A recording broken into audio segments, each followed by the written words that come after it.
Morning, All Vivian. right.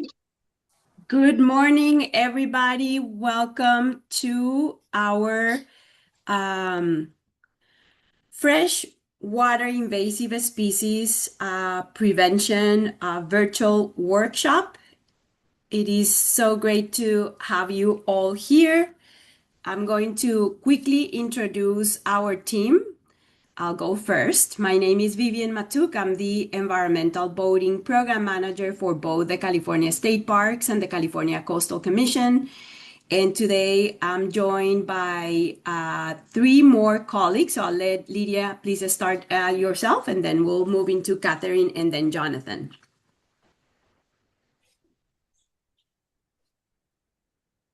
Lydia, you are muted. Hi, my name is Lydia Kennison. I'm an environmental scientist with California State Parks Division of Boating and Waterways. I work in the Aquatic Invasive Plant Control Program, and I've been here for about 8 years now. Thank you. Catherine? Hello, everyone. I'm Catherine Mandela with the California Department of Fish and Wildlife, and I am the environmental scientist for the Bay Delta region, and I cover aquatic invasive species, predominantly the golden mussels and quagga and zebra mussels. Thank you, Catherine. Jonathan? Good morning. My name is Jonathan Thompson. I'm a senior environmental scientist with the California State Lands Commission and the Marine Invasive Species Program. And so we regulate the shipping industry for ballast water and biofouling discharges in our state waters. Excellent. Thank you so much, Jonathan. We are very excited to have all of you here today. We're going to make sure that this is very educational, very pleasant for everybody. So we have some ground meeting rules or ground workshop rules, I should say. We're going to keep everybody muted, not because we don't want to hear your fantastic voices or hear your questions. It's just to make sure that while we're presenting, the background noise that sometimes Zoom creates is under control. Make sure that we all ask questions when I ask you to do so. Let's reframe as much as possible from using the chat. The chat tends to really distract not only the speakers, but also the rest of the audience. So that's why we have created ample opportunities for you to ask any questions. You are pretty much familiarized with the use of Zoom, but I want to make sure that everybody is equally treated in terms of access to the platform. Feel free to turn on your camera. It would be fantastic if you can do that. If you have the capacity, you have the bandwidth, and also if you have a built-in a camera, because that will make sure that we feel more like in a classroom mode. All of you will be muted, but you have the capacity to unmute yourself, so you can ask the questions when we ask you to do so. Or you can also use the chat to ask the questions during the chat, during the section, the question and answer section of your agenda. Or you can also raise your hand. I wanted to let you know who is here with us today based on your registration, and also some of you didn't respond the county you are joining us from. So based on what you responded, as you can see, we have a great representation from the entire state. We even have people from Arizona, Utah, and Nevada. A couple of people who just registered. I couldn't include your county in the maps. I wanted just to make sure that we have Merced and Stanislaus also pretend that is coloring our map. And we have people from different backgrounds, not only boaters, general public, boating associations, our colleagues with the Coast Guard Auxiliary, Power Squadrons, Marine. As you can see, we listed all of them: general public, federal, state, and local agencies, conservation districts, general public, aquatic centers, board of supervisors, representatives, among others. Based on the agenda that you receive, and as clearly stated in the agenda, after I go over the, like the introductions, reviewing the agenda, among others, we are going to start with a bird's eye view perspective about regional invasive species, issues, impact, and pathways. And Jonathan will be in charge of that section. Then, and again, we have created sections for you to ask ample opportunities, your questions. Then we will switch gears and talk about specifically quagga, zebra, and golden mussels, vessel gear inspection and decontamination. Then we'll have question section. Then we'll have a break. Then we'll come back and then we'll talk about the quagga and zebra mussel infestation prevention grant program managed by the California State Parks Division of Boating and Waterways Aquatic Invasive Plant Control Program. Then we'll have questions and then we'll wrap up the workshop and fill out the evaluation form. And let me stop here for a sec so I can copy again in the chat, even though I have sent the link to the handouts already 4 times, but I know sometimes people don't find the information. So all the handouts are found right now, not only in your email that I also sent this morning, but I'm also included in the chat at this point. Let me quickly go back here to our PowerPoint.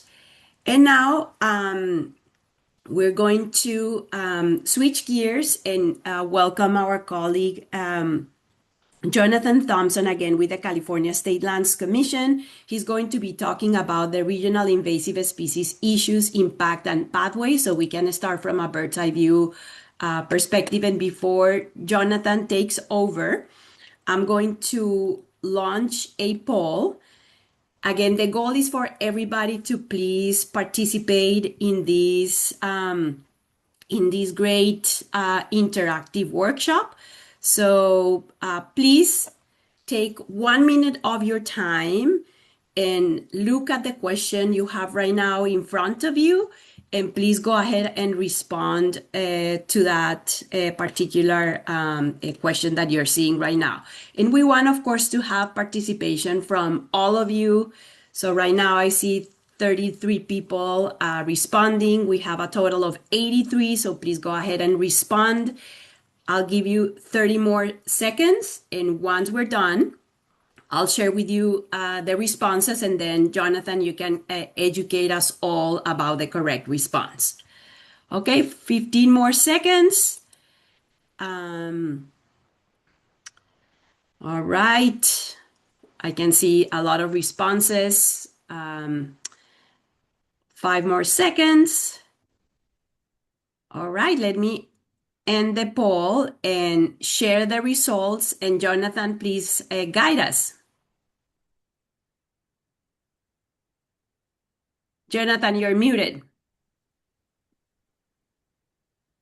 Yeah. Thank you. So, yes, all of the above are pathways for invasive species and aquatic invasive species. So we'll talk a little bit about that during my presentation. Excellent. So thank you. So we have, as you see, 93% who did a great job, and other people didn't have the correct response. It doesn't matter. This is part of the education.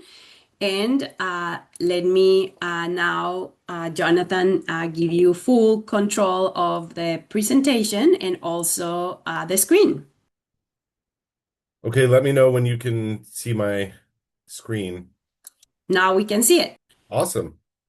I just introduced myself, but again, I'm Jonathan Thompson, and I'm a senior environmental scientist with the California State Lands Commission's Marine Invasive Species Program. I'm going to be talking to you today about invasive species, some impacts and pathways, and we'll go through a few examples. So what are invasive species? What I'm going to be talking about are what are invasive species, some invasive species impacts, how they're spread, some examples of invasive species, and we'll go through a little bit with more detail on the golden mussel example. So 30, 34, and 32. What are invasive species? So Sorry, Jonathan, you got muted. Sorry about.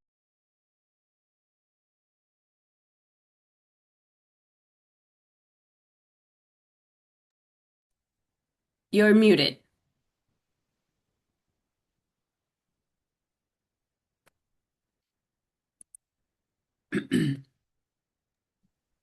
Okay, there we go. We're back. Okay, so native versus invasive species. So native species are species that are native to the area. That's where they're from. And invasive species are species that are non-native and whose introduction does or is likely to cause economic or environmental harm or harm to human health. So essentially, it's an invasive species is a non-native species that causes impacts. And a lot of times you'll hear invasive species mentioned with similar terms or other terms you might hear are nuisance, introduced, alien, foreign, non-native, non-indigenous, exotic, established, or naturalized. But for invasive species, we think of them as non-native species who have impacts.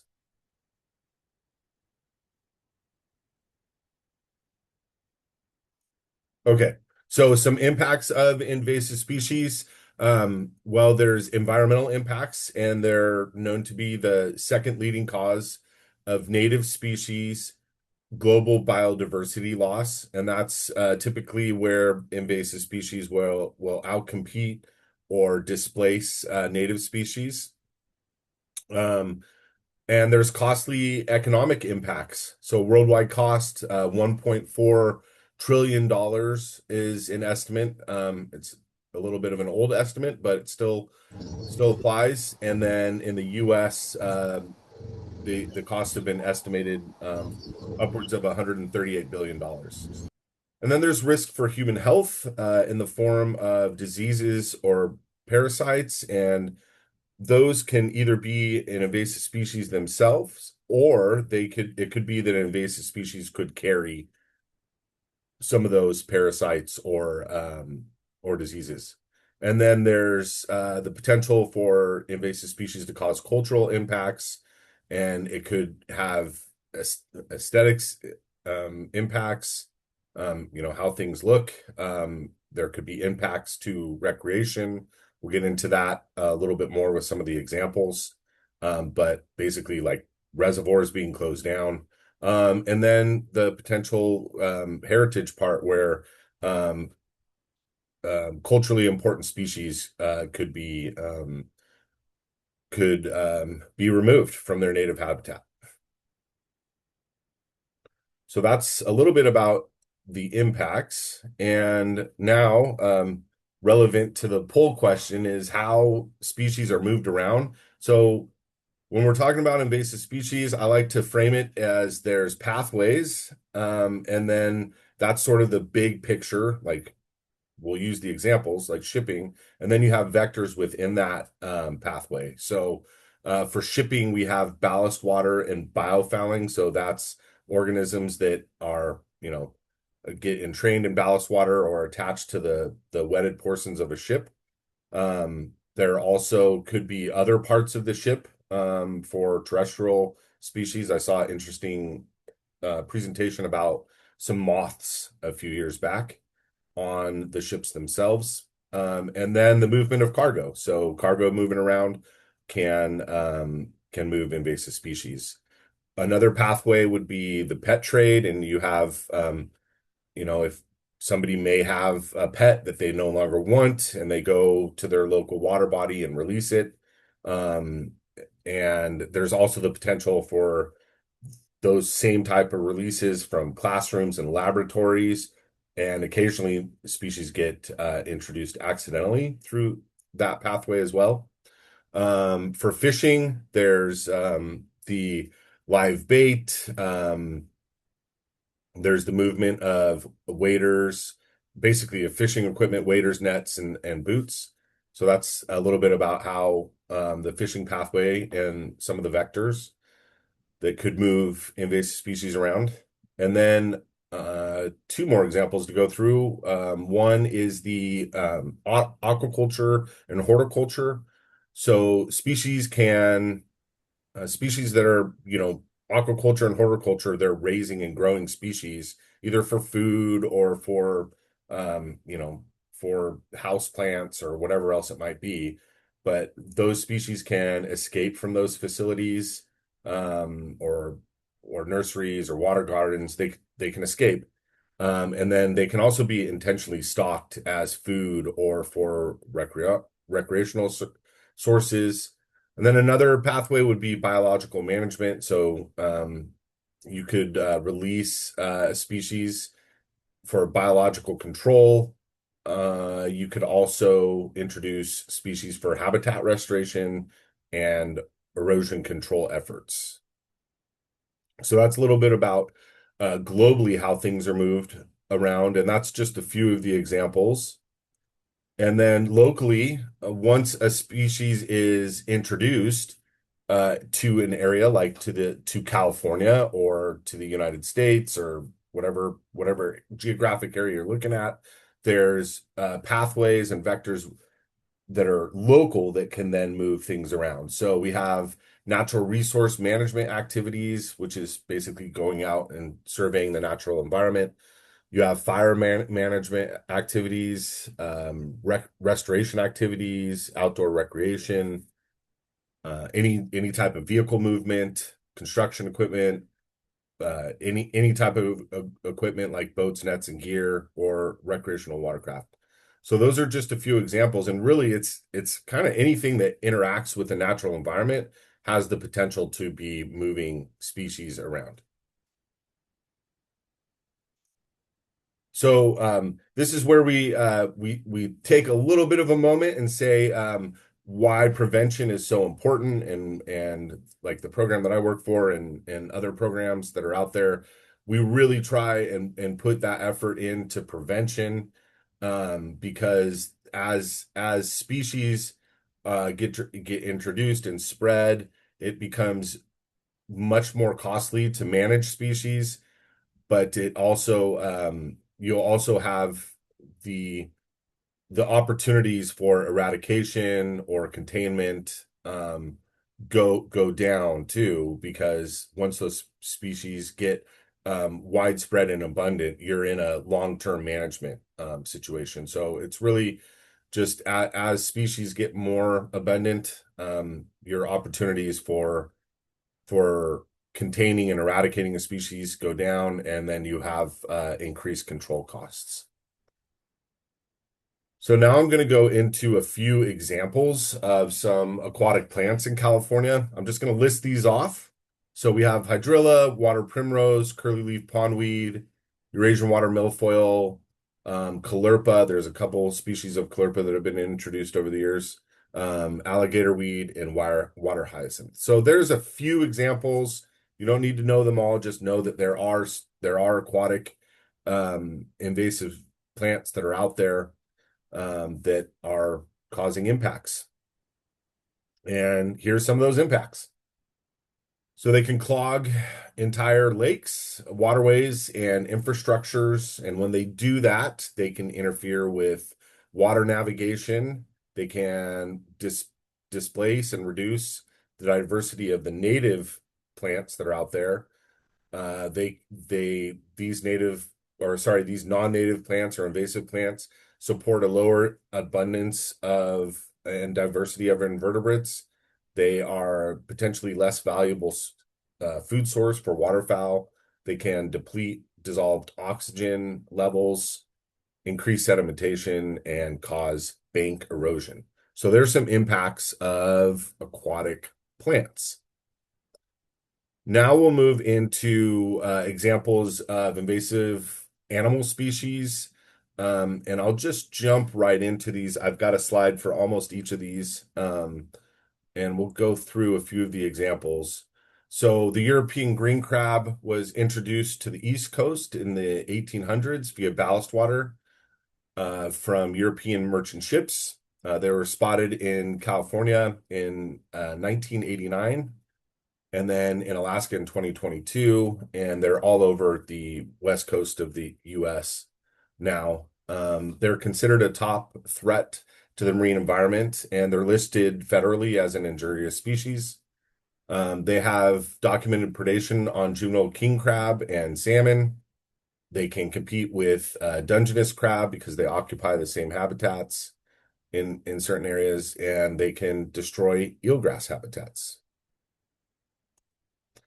Another example is the Asian clam, which was introduced in the 1800s for human consumption.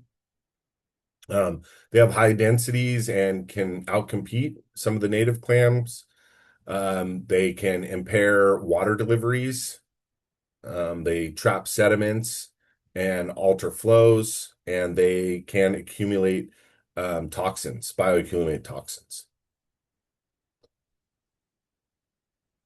The Chinese mitten crab or mitten crabs, we haven't seen these in California for quite some time, but when they were here and causing impacts, they were really causing a lot of impacts. We think that they were either introduced via ballast water or potentially intentionally for human consumption. When they were causing their big impacts, they were impacting the fish salvage facilities for water that's pumped out of the south of the Delta. They can create losses for fisheries. Essentially, they eat a lot of the bait. This is a burrowing animal, so the levee stability is a big impact from these. And they are one of these species that's a potential host for the human lung fluke. And they were also recently observed in the Columbia River. Every couple of years, we may see one here, but their numbers aren't nearly what they were historically. And then getting into the mussels, quagga mussels, these are the poster child for invasive species, definitely. They were initially observed in the Great Lakes. And after they were observed there, they were then moved by either water or equipment or overland transport of boats to other areas.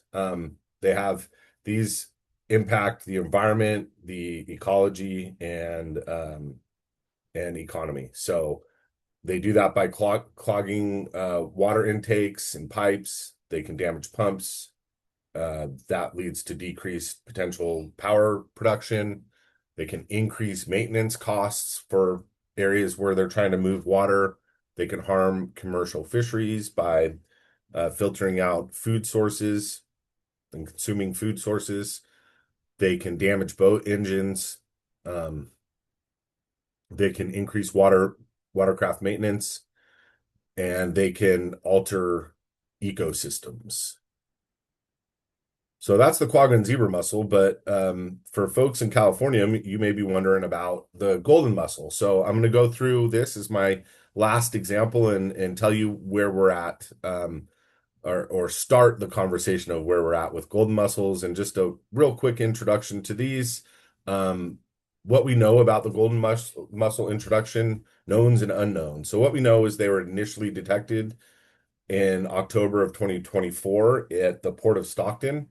And when they were found initially, there were multiple size classes. And so what we don't know is we don't know when they were actually introduced, and we don't know if it was a result of single or multiple introductions.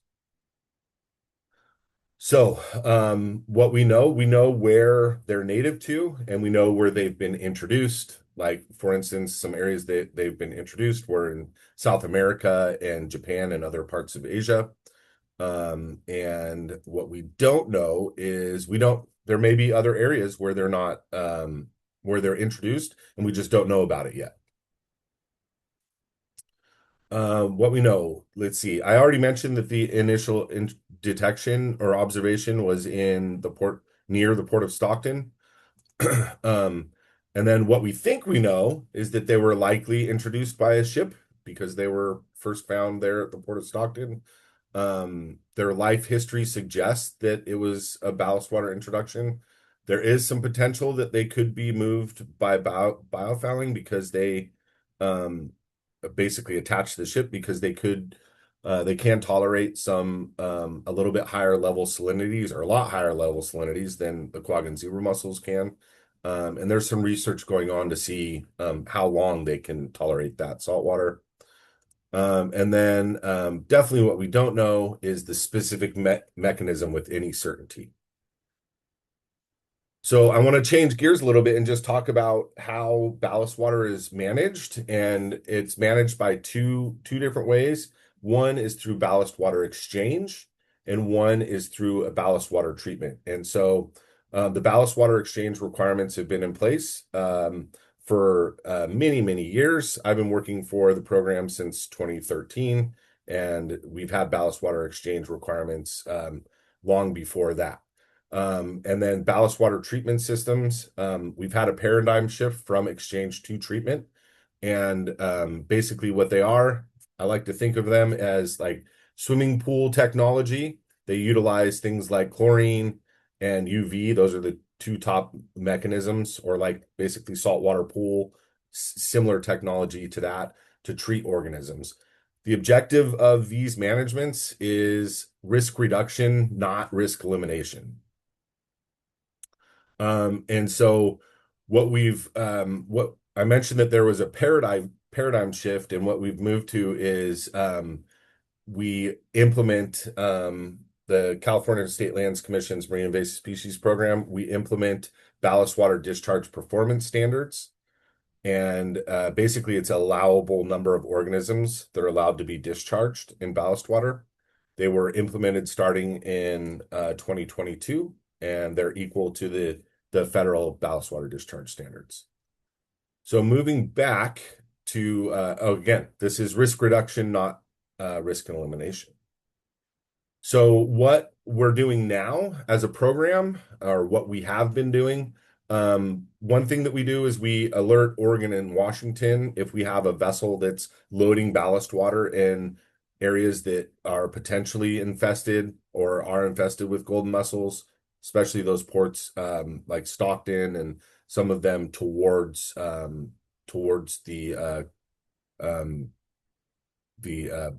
Antioch and Pittsburgh.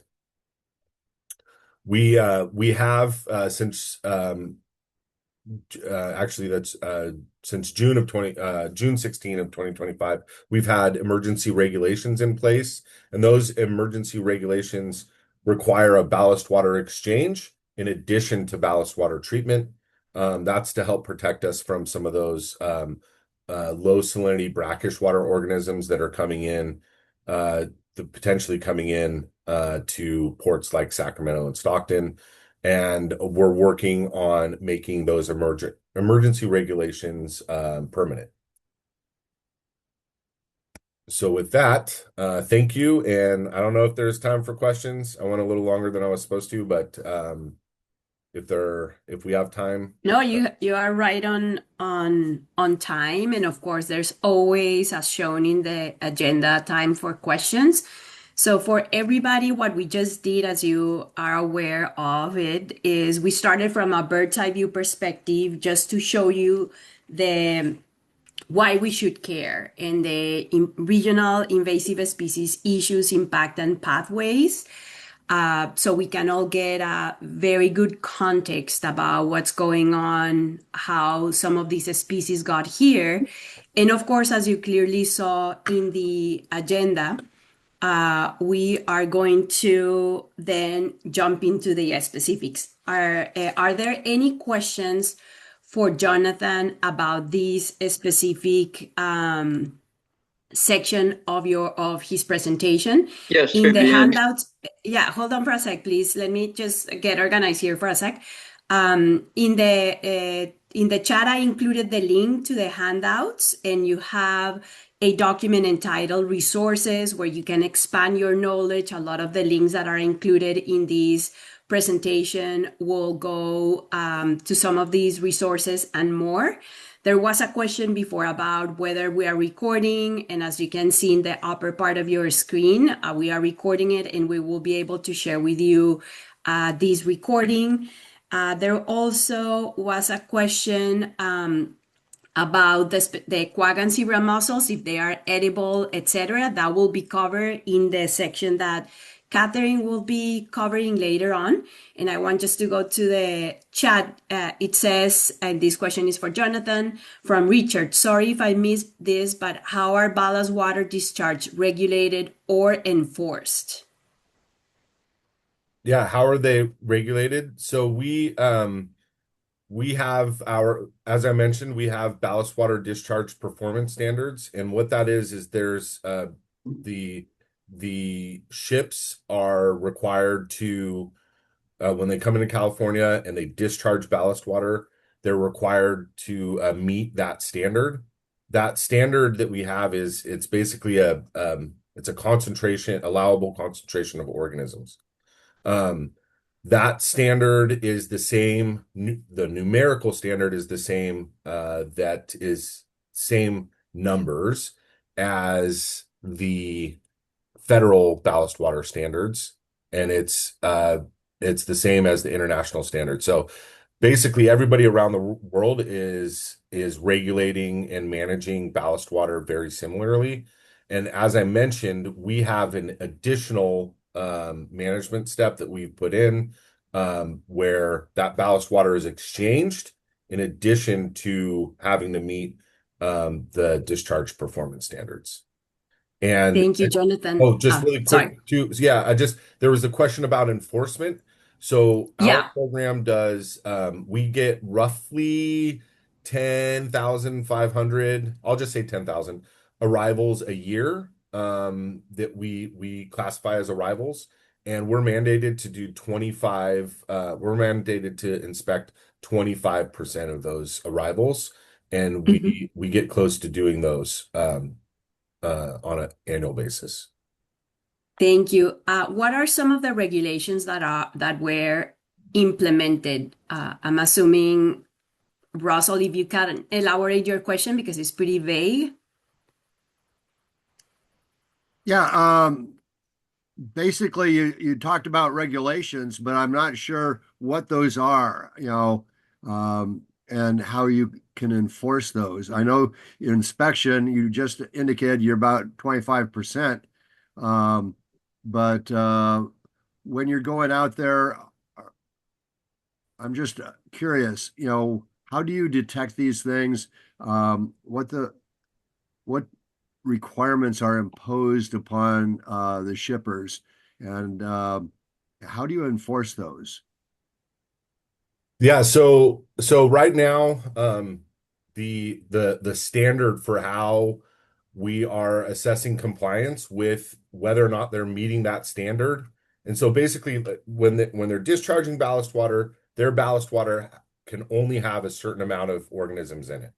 So the way that was developed is through these ballast water treatment systems are type approved either by the U.S. Coast Guard or by other international regimes, like the International Maritime Organization has a program in place. So there's two pathways to have these treatment systems be type approved. And so they go through rigorous testing to show that they can meet those standards.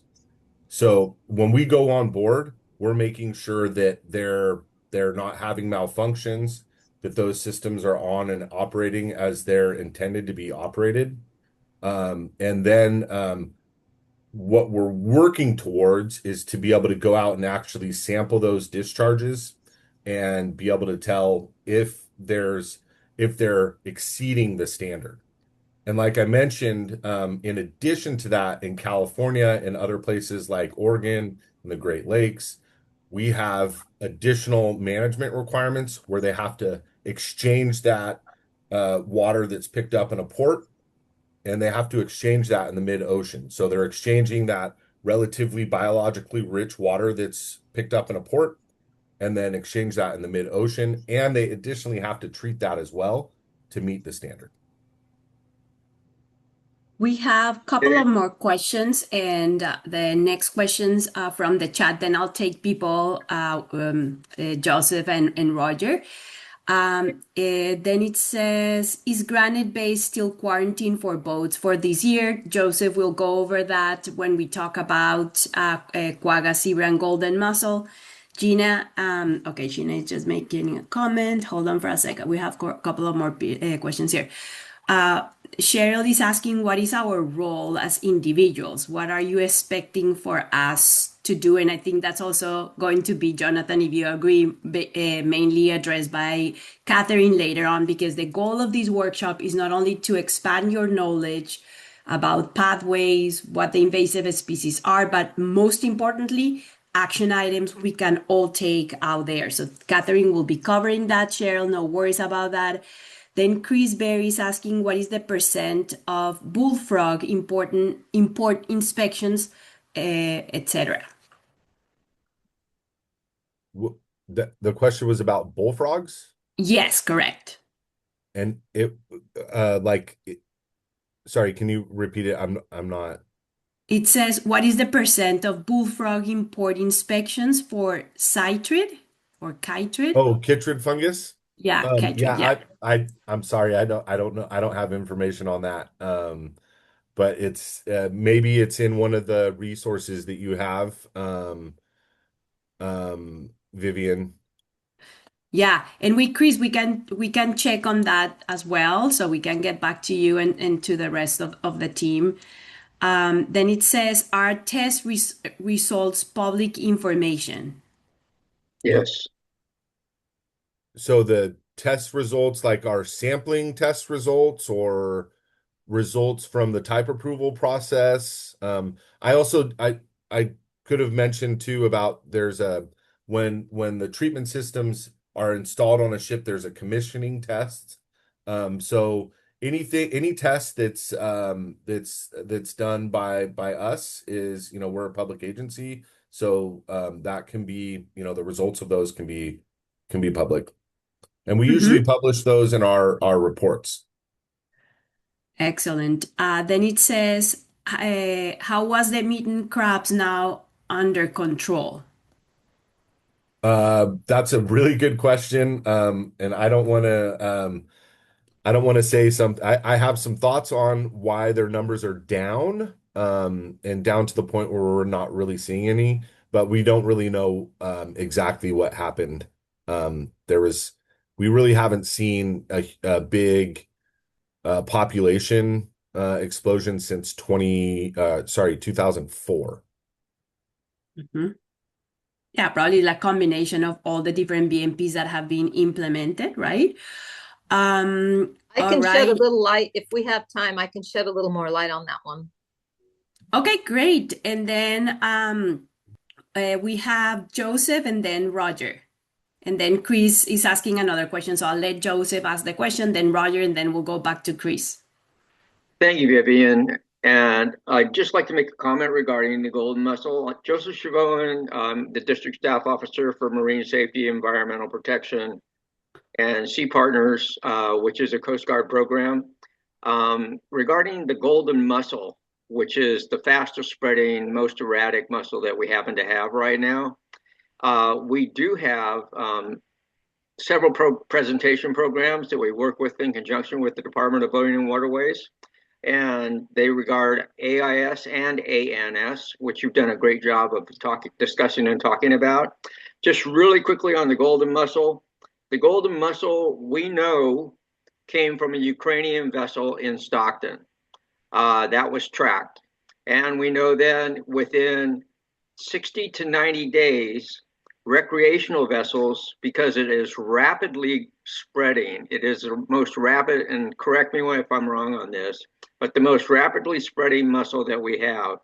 In fact, it's starting to block up recreational vessels, and it is starting to impact our recreational lakes to the point of where we have regulations in place regarding inspections at all of our inland waterway lakes regarding vessels movements. And this is because we have a chart and a graph that was put out, I believe, with your assistance in the beginning of 2025, only 6 months after we found the golden mussel, that shows the transfer of the golden mussel all the way up from Stockton through Utah, Nevada, Arizona, and beyond, all via recreational vessels, which is why you see, like, everybody's familiar with the recreational vessel freshwater inspection up at Tahoe. So that's all I wanted to mention on that, because we have hours of presentations available on this specifically. But I wanted to add that to what Jonathan had to say for a little Yeah, more. thank you, Joseph. As you will hear from the actual agency that is in charge of the management in the next presentation. And Catherine is one of the, I would say, state experts on these topics. So of course, we will get the latest and greatest from her. Roger, go ahead and unmute yourself, please, so you can ask your Vivian, question.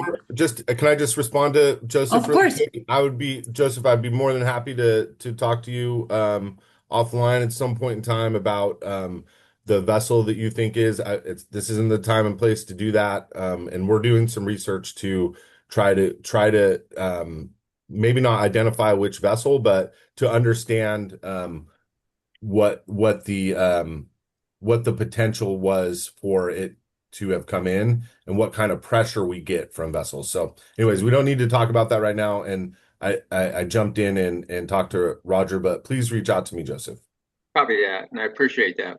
Thank you very And much. for everybody, after the workshop, we're going to send you an email with the contact information from each of the speakers in case you are like me, like you need to digest all the information and then ask questions. The goal is to connect you also with the experts. Go ahead, Roger, and unmute yourself, please.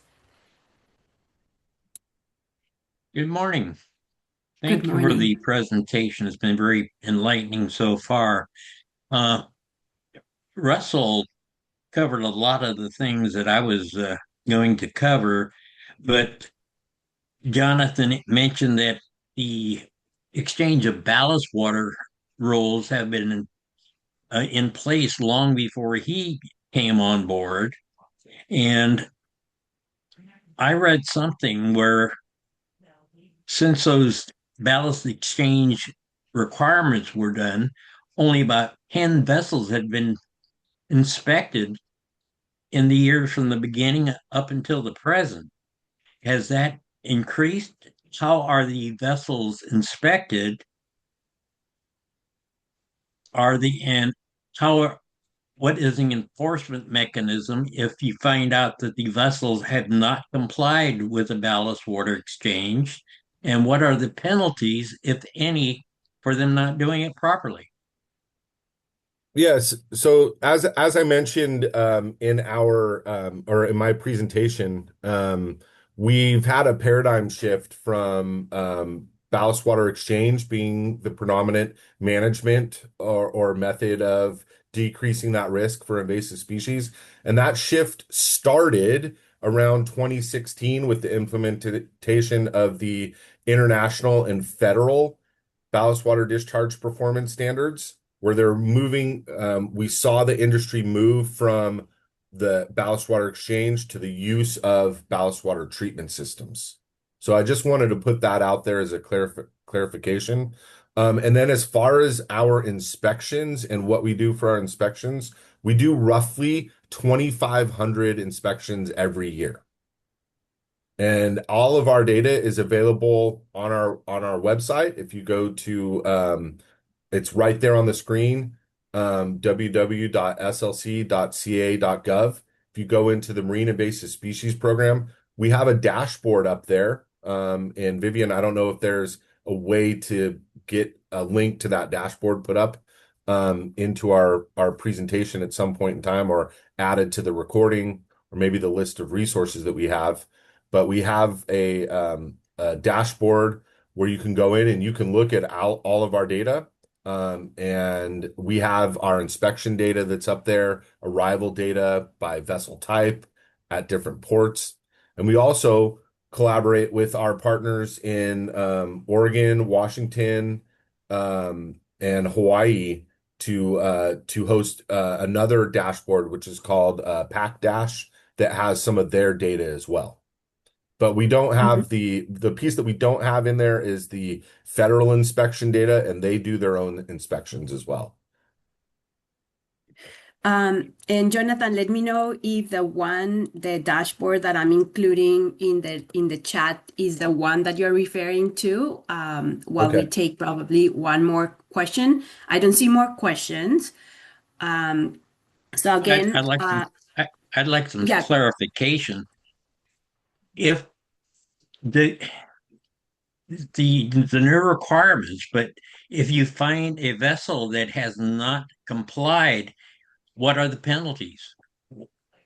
Right now, so if the way that it works for us right now is that we're working on our enforcement penalties. So we have what the vessels are required to do, and then we have how we enforce those, and we're working on finalizing our enforcement penalties right now. Thank you. Yep. is the dashboard the one that I included in the chat? And if not, feel free to correct me and let me know, Jonathan, so we can share it with the rest of the team. Yeah, can I do that after when I drop off and I can just put it in the comment, or do you want me to look right now? Yeah, if you want, you can, and if you can stop sharing so we can transition to the next presentation. So great presentation, put us into the context of the pathways, impact of invasive species in general.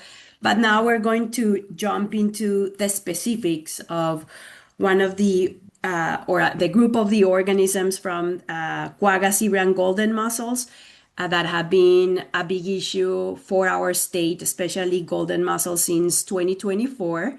And we have the pleasure to have one of the experts here with us today, Catherine Mandela with the California Department of Fish and Wildlife, and she will be presenting about that. But let me start first with the poll, Catherine, if you don't mind. So Sure. again, we want everybody to participate in the poll. So I'm going to start. We have 3 questions for you. The first one is the one you see on your screen while Catherine gets ready. I'll give you 1 minute for you to please look at the question that you have right now on your screen and let us know what you think. So I'll give you a minute.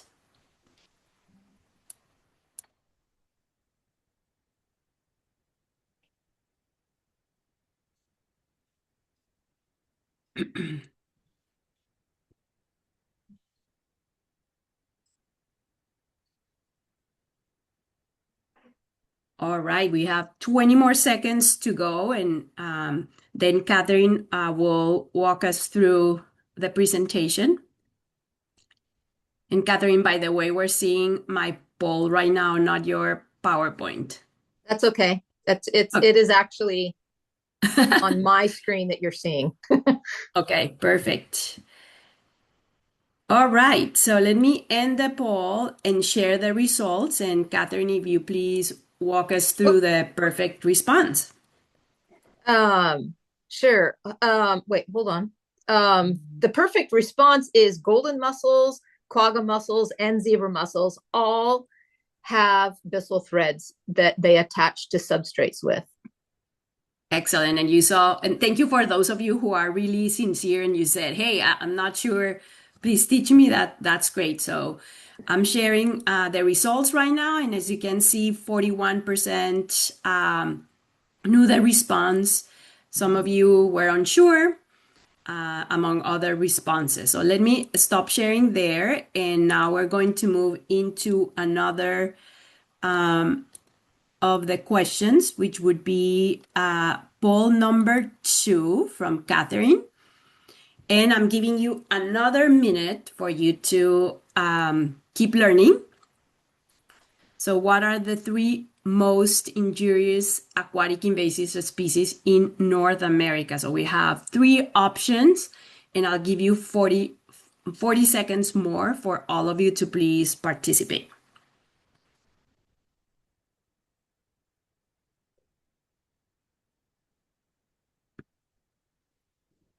30 more seconds.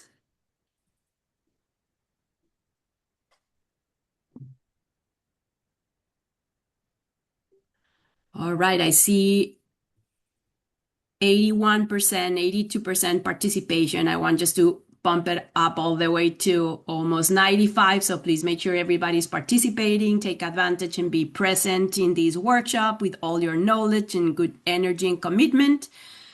All right, so let me end the poll here and share the result. And Catherine, the audience is yours. Yes, the answer to that one again is going to be the same three, with actually the lead being the golden mussel, as it can handle a lot more environmental conditions than the quagga and zebra mussel can. So, yeah, can everybody see my screen? Hold on, we need one more poll.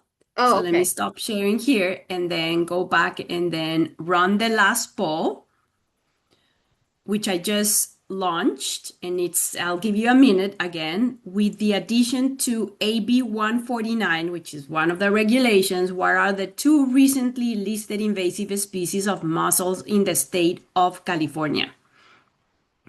So go ahead and take your time. You have 45 seconds, and then we will get all the knowledge from Catherine in terms of this poll and then transition to her full presentation.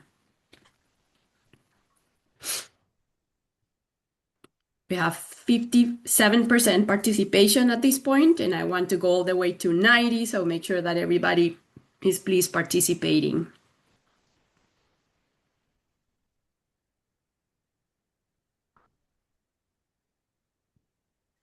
All right, almost there.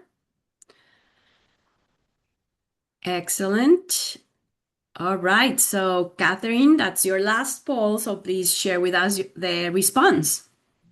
Yes, so the correct answer is the 2 mussels, which are the Synanodonta species, which is the Asian pond mussel, which fortunately at this point we don't have any in North America, but the threat is there, and they look very similar to our native Anodonta species, which I'll talk about later. And then the other one is the Xenostrobus species that is the common name axehead mussel.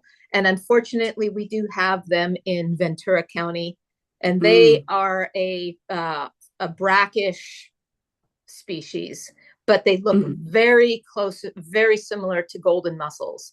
So, yeah. Thank you, Catherine. All right, so let's stop sharing here the screen, and I'm sharing here the results as you saw. And now we're going to jump into the presentation. So let me stop sharing the screen here. And Catherine, the audience is all yours. Excellent. So as you can see, I'm with the Bay Delta region of the California Department of Fish and Wildlife, which from now on, I'll just refer to as CDFW. And I basically obviously have the Delta in my region, but I cover everywhere between Santa Cruz and Sonoma and everything west of Sacramento and Stockton. However, all of us 6 scientists throughout the state, we do collaborate and help each other out. I'm going to jump into everything here, actually. So to start off with what CDFW covers, we basically facilitate the monitoring statewide. We are actually the lead agency on the quagga, zebra mussel, and golden mussel issue. So in addition to monitoring, we also offer vessel inspection and decontamination trainings known as WID, W-I-D, standing for Watercraft Inspection and Decontamination. We also assist agencies with prevention plans and control plans now, unfortunately, and these are all under the Fish and Game Code 2301 and 2302. One referring to infested waters and the other to non-infested waters. We also coordinate with the California Department of Food and Agriculture and dealing with quarantine vessels coming into the state. And then we also have our law enforcement, predominantly with our wildlife officers. They help enforce the law with regards to issues regarding these listed invasive species. And then I added the Assembly Bill 149. This one has been recently added, putting more structure to how we manage basically the entire management of the aquatic invasive species with regards to the mussels, and it added these other mussels because we're realizing, there's constantly threats of invaders coming in all the time. And so it has been decided to add these other two mussels into the mix to just have an aquatic invasive mussel program rather than just, singling out quagga and zebra mussels. Now, the prevention efforts in California are not just done by CDFW. We also have Food and Ag. Like I said, they help with the screening the borders with what's coming in and out of the state. And then obviously we have Vivian with State Parks here, the Division of Boating Waterways. They lead, and you're going to hear more talk later in this presentation, in this workshop, regarding the mussel fee sticker. That is a program that helps generate money for prevention programs for agencies throughout the state. And they also help with outreach and materials and education. And the California Department of Water Resources is very involved with the state water. So, the state water project. And then we've got the various local agencies and federal agencies that also help with this endeavor. Now, this slide, I wanted to give an example of what they look like up close, the invasives that we're keeping our eyes peeled out for, and how to differentiate them from native organisms like the California wing floater, and then other clams and mussels that people confuse for quagga and zebra mussel and golden mussel. So the upper left corner, the golden mussel photo, unfortunately, it doesn't really show the byssal threads that are the little hairy things that you can see on the quagga mussel photo on the far right. That's how they attach to rocks, substrates, docks, plants, organisms. They all three of those top mussels contain those byssal threads. There are no native species in California that have byssal threads. So the bottom two on the left are the two native mussels that we have in California. The California wing floater and the Anodonta species, they are what you would find predominantly around Central California and further south.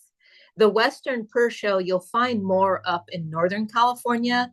They don't have that winged, they're bivalve, so they're two shells that stick together.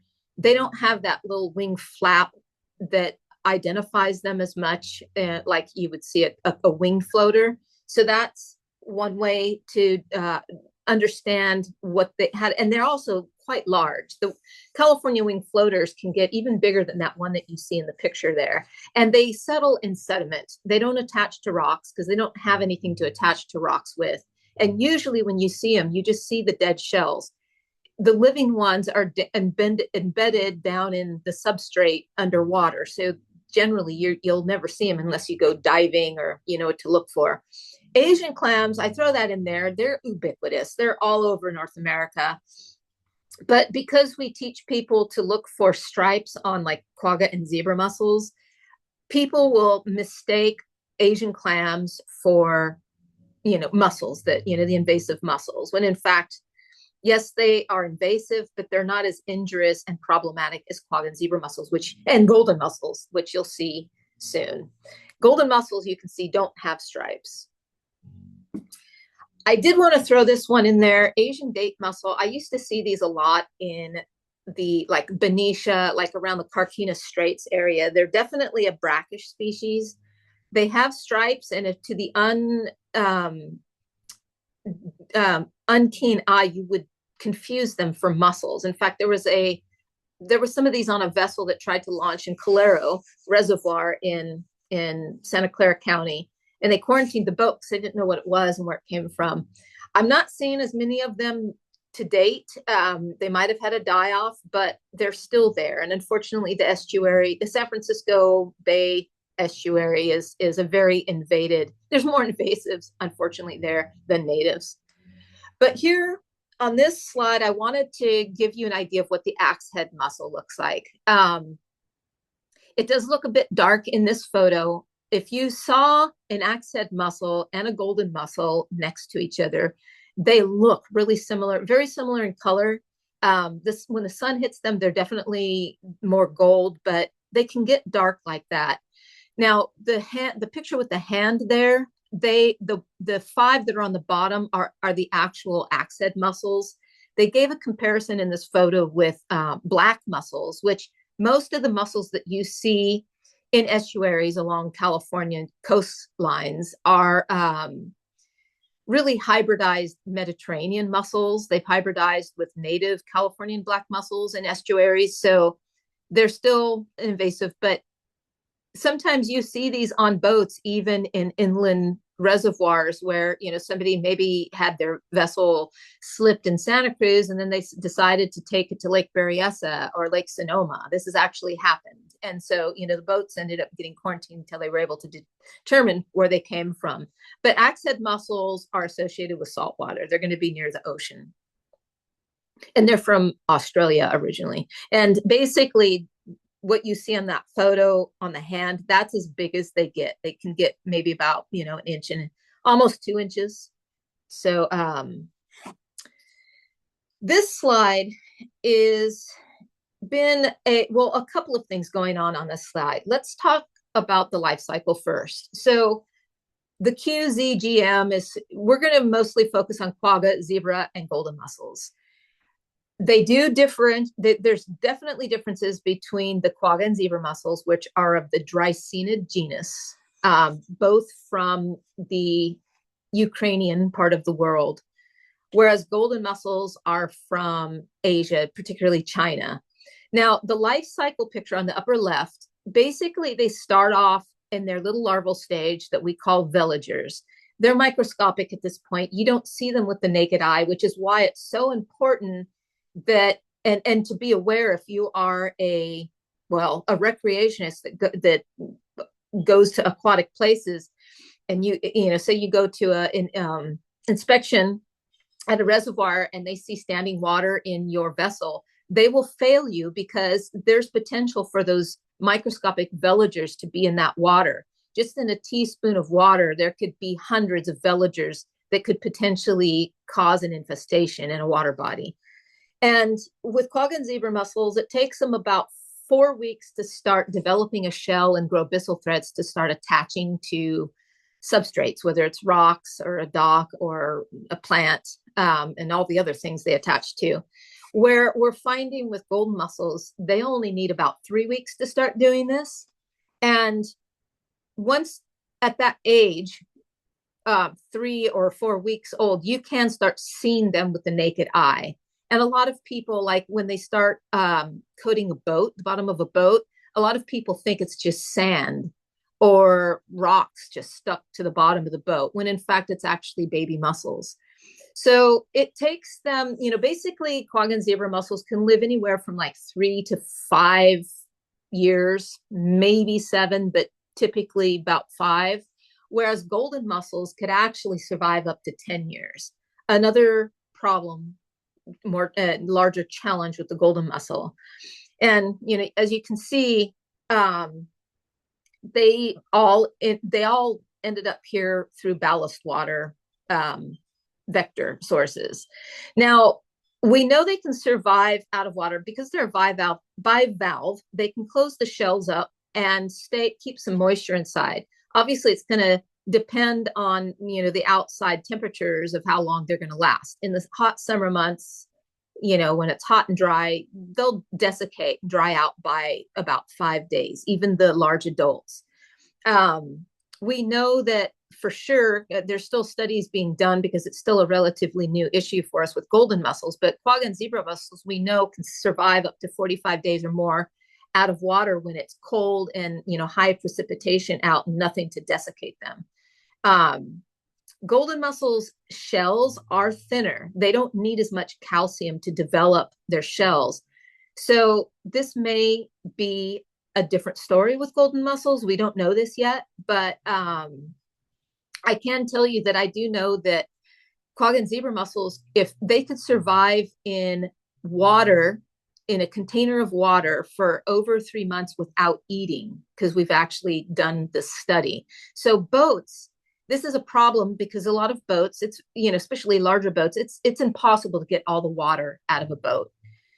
And so keeping that in mind, just understand the ramifications of all these possibilities. Do most of them die in transport and hot? Yeah, but there's always the potential that they don't. The table that you see on the right, basically what we're looking for, some of the things that, scientists are looking for is the water quality that would make a water body, a lake or a reservoir, or even a river, suitable habitat for either quagga and zebra mussels or golden mussels. With quagga and zebra mussels, one of the big things we look for is calcium. Is there enough calcium in that water for them to survive? Well, they need up to 10 to 25 milligrams per liter in order to develop shells.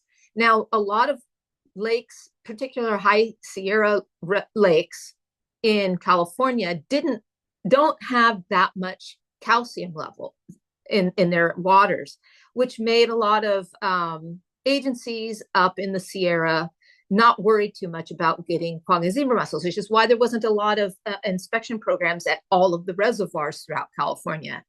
And this is also including Northern California. Well, the golden mussel changed that. Golden mussels don't need a lot of calcium. It's even reported to be as low as 1 to 50 milligrams per liter to develop shells. They're starting to maybe decide around, making the threshold 3 milligrams per liter, but really we should all err on the side of caution, because invasives are invasive because they're adaptable. They can, if other conditions are right, like nutrient levels and just, good health, easy conditions like temperatures never dropping below freezing, they can handle some stuff. So the pH level is also a huge one. A lot of water agencies are considering pH even in terms of managing infestations within their systems. Quagga and zebra mussels need 7.4 to 8.4, which is like us. We all need to have a balanced pH. Whereas golden mussels, they're like it said, they're like quagga mussels on steroids. They can be happy between 5 and 10 levels of pH, which is a huge variation.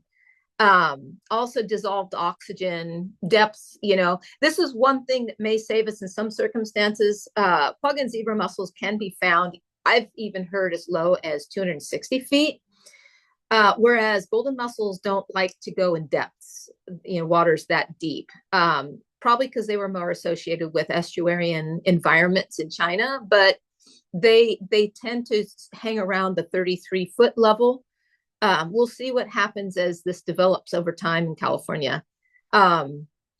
Anyway, I think I'm going to go.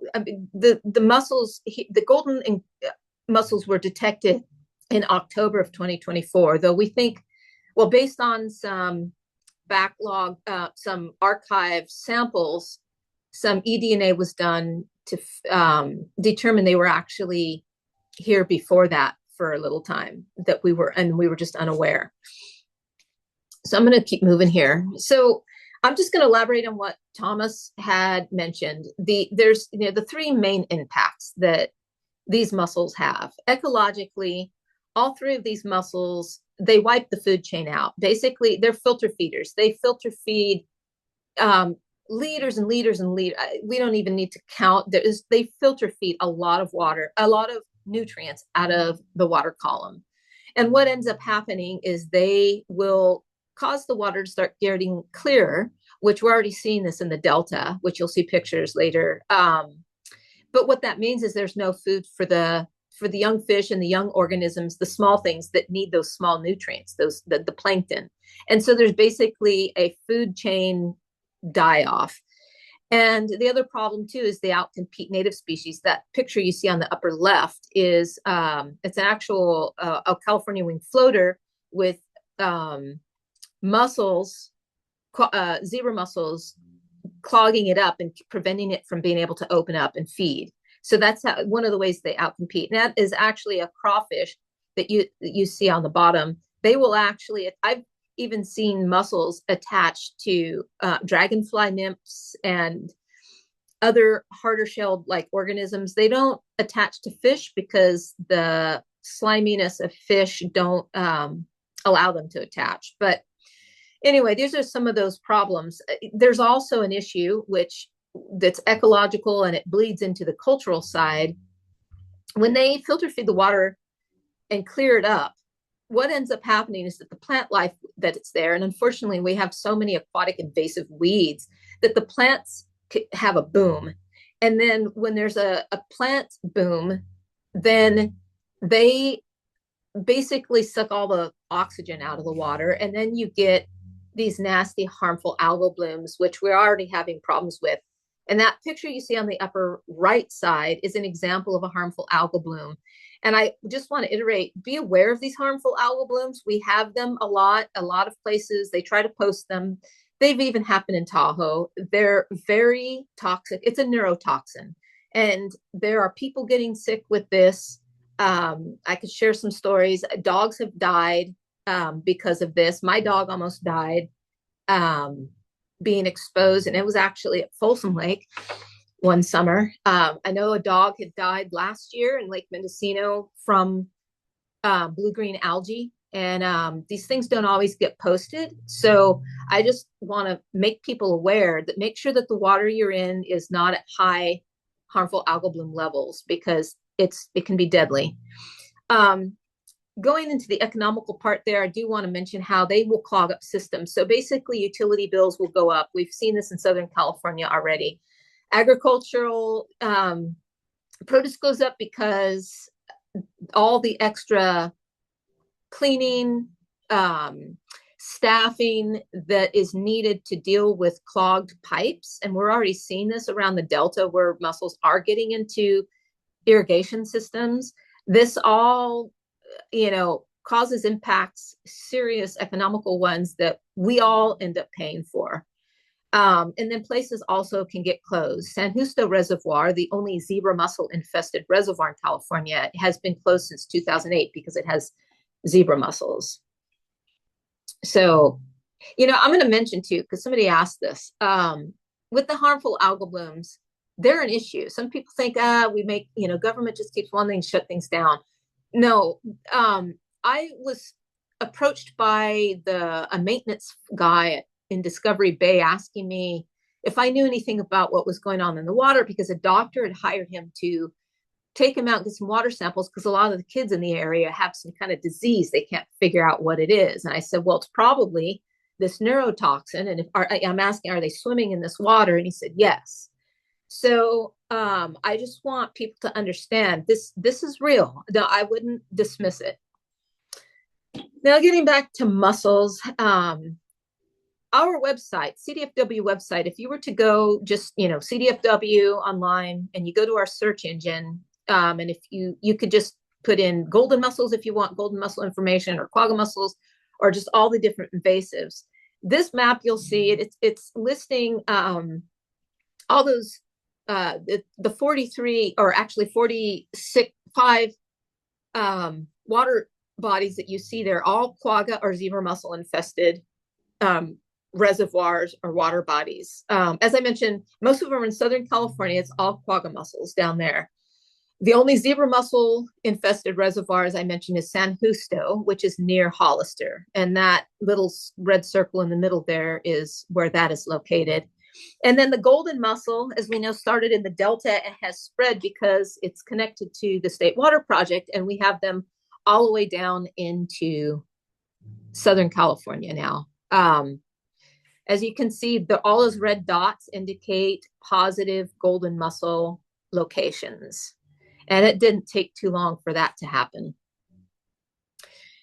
This map is indicating locations that all the different agencies, including just private citizens, through citizen science programs, that can report where they're looking and not finding any. So fortunately, there are still a lot of places that do not have golden mussel present.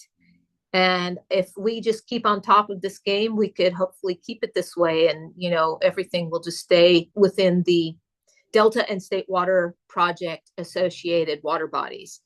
There is a link. Like I said, if you go to CDFW's website in the search engine, put golden mussel, and there's a map there with a lot of links to other things as well. But there is a link that says report sightings.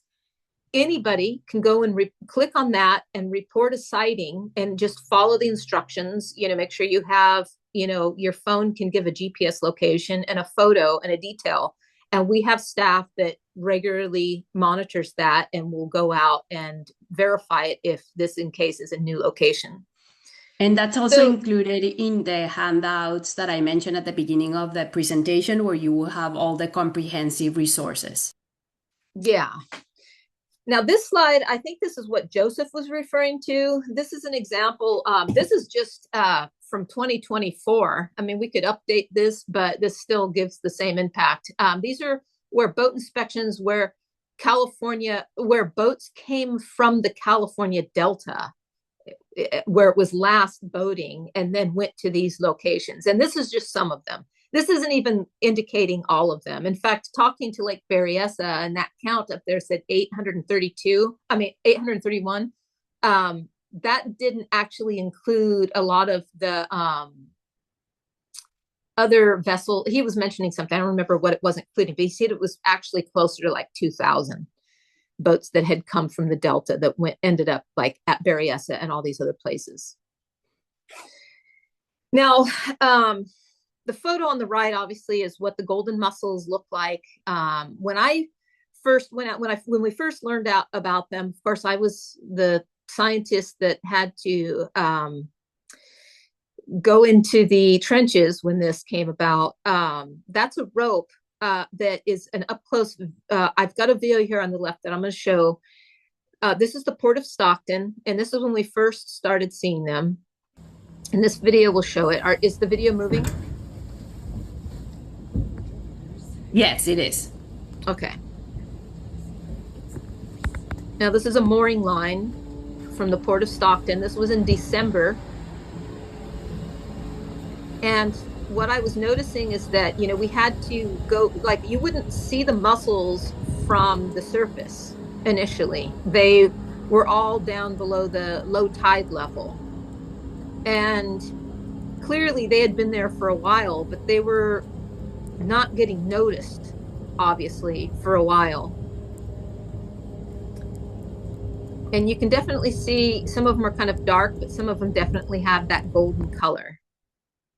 Now, here is a year later. This is Delta Marine in Stockton, which is on the other side of the Port of Stockton. This is what the bottoms of boats and docks and substrates are like now.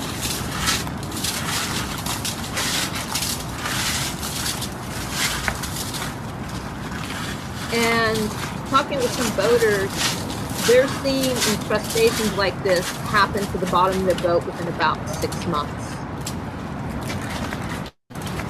This photo here, if you look at this dock, see how it's kind of bowing down at the end? That fender that you see on the side that has all the mussels on it, pretty much everything in that area is all coated with mussels like this now. We're noticing, the waters in these areas are definitely clearer than they were before. There's sections of the shoreline that you would never could look down and see the bottom of, which you can now.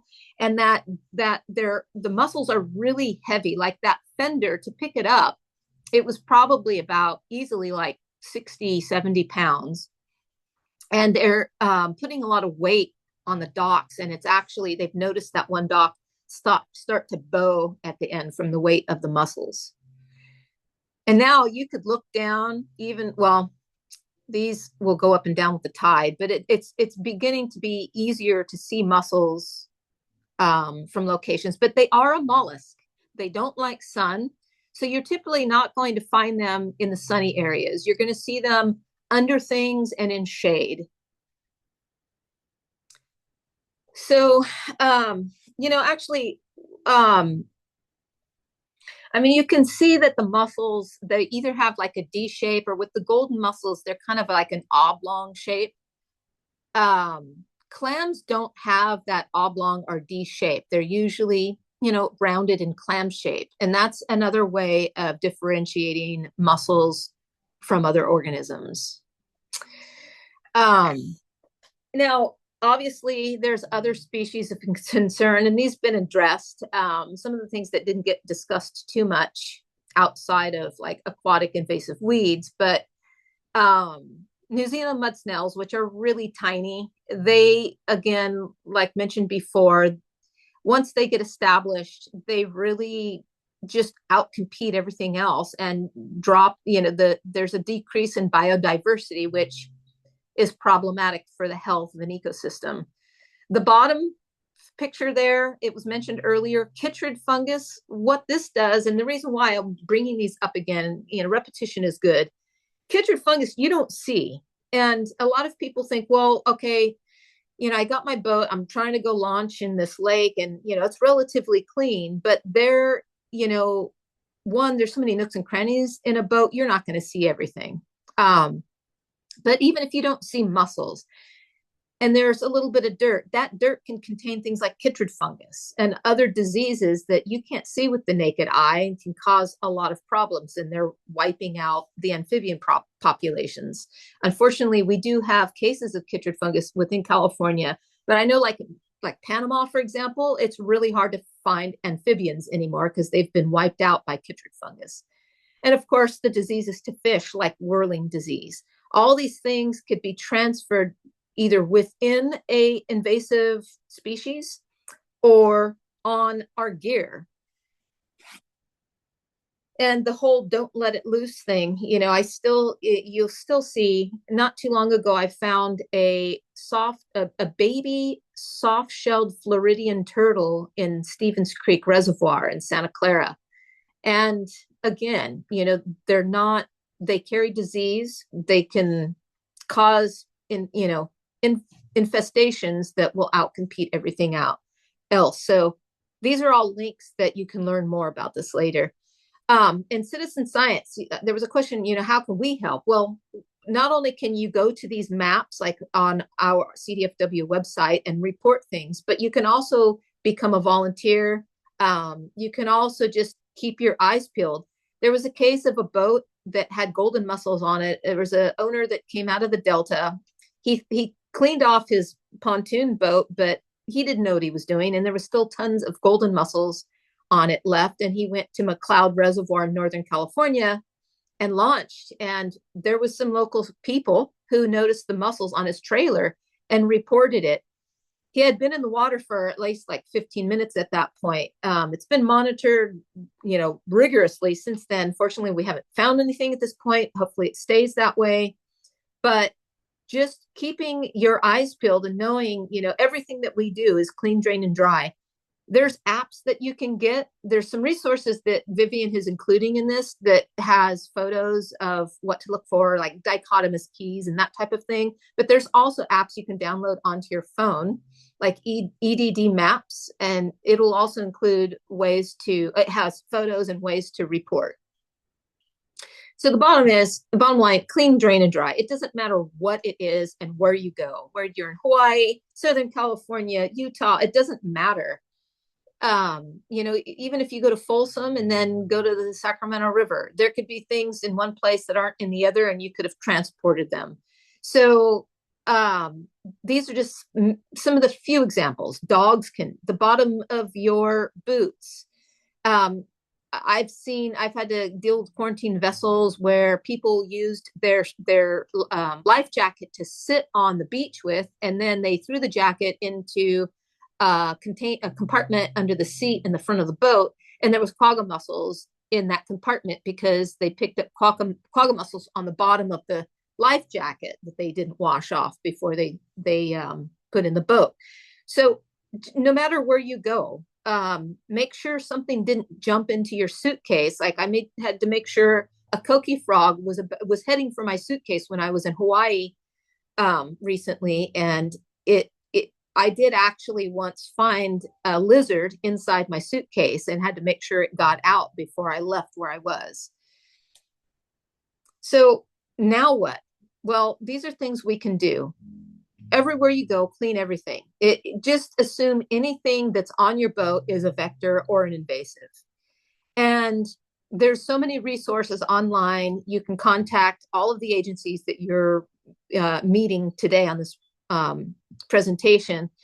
But assisting, agencies, if you see something that's wrong or something that's not being done right, please reach out, and you can reach out to our agencies to bring up the question to see if maybe something needs to be addressed. So we have prevention and containment programs in place, and you will notice this when you try to go launch a vessel, even your kayak, in locations. Some of these bills that are coming out, and there's another addendum to the AB 149 and the Fish and Game codes that we have, that are including more things like kayaks and float tubes, and getting more decon stations out there. That's a huge question people keep asking us, and I wish I could answer this better. It's really frustrating because really we should have decon stations available to all of us throughout the state. It's being worked on right now as we speak. One of the big things they're looking at is having dip tanks in locations strategically placed, like along I-5 and 80. And the unfortunate thing is they're very expensive, but there are federal monies and lots of deliberations and conversations going on about this to get this established. There are some folks that are becoming more certified in being like mobile decontaminators, and they have to go through our program, our training, our WID training, the California one. This is another thing that's coming down the line, is that we're creating a vetted list of decontamination providers that know what they're doing and have gone through the proper training. And I iterate this because there are some out there that say they know, and they're really not. They really don't, and has caused some problems. So it's really important that wherever you get your boat decontaminated, it's gone at a location like, reputable places like Lake Tahoe and Berryessa, and a few other agencies throughout the state have some really good programs in place. And then there are, hopefully by the end of this summer, we will actually have a list of vetted service providers that you can draw from that will suit your area of the state. And then, having canine programs, we can't see everywhere in a boat, and we never will be able to. Having dogs help us with this inspection task is so paramount, because we would not be able to do it without them. In fact, many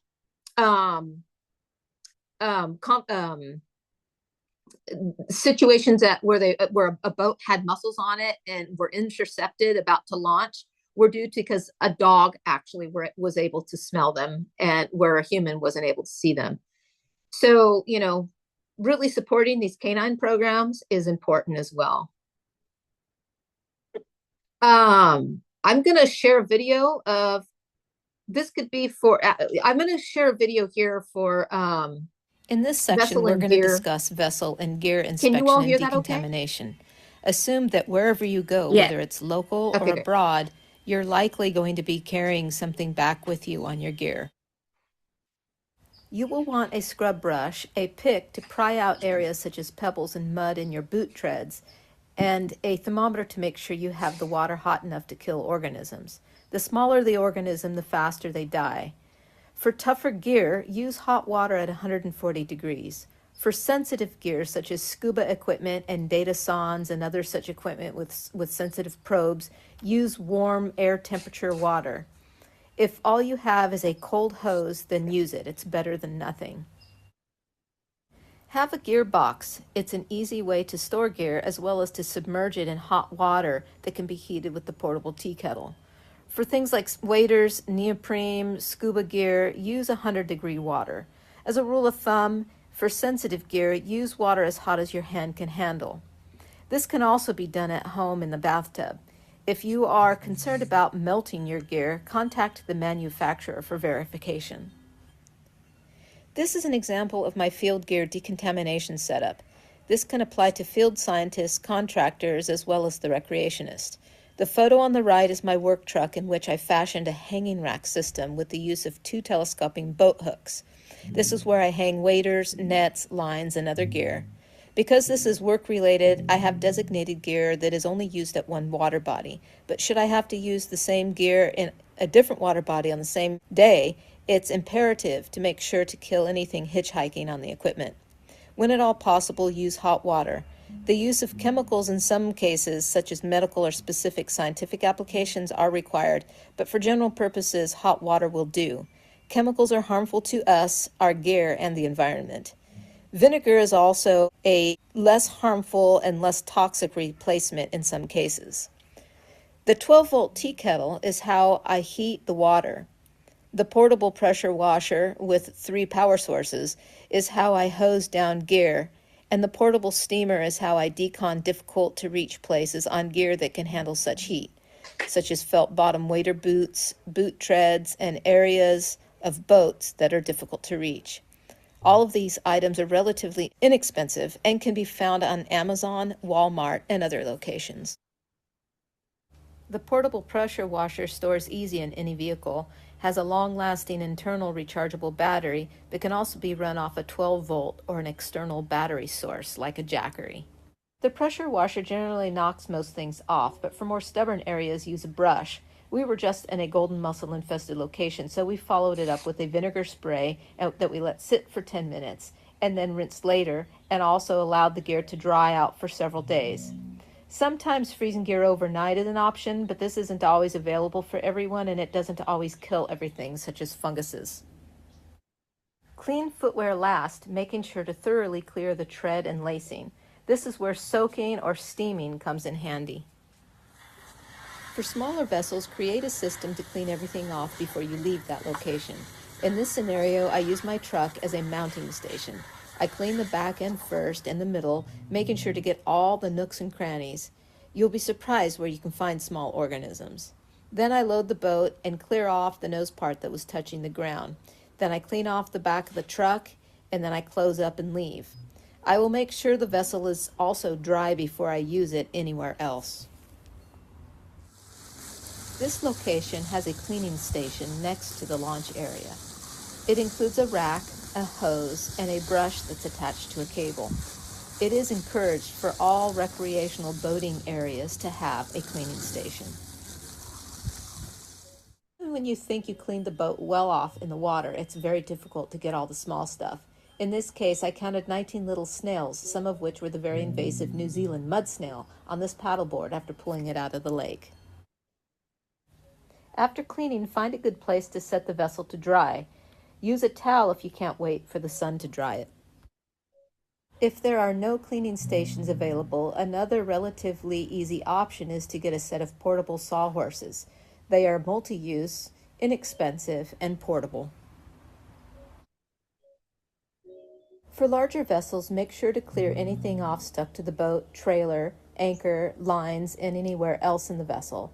Remember to pull the plug and dry out even the bilge area prior to launching it at any different water body. For a more in-depth training on inspection and decontamination, contact the Pacific States Marine Fisheries Commission. They offer this training for free. The link will be provided in the follow-up.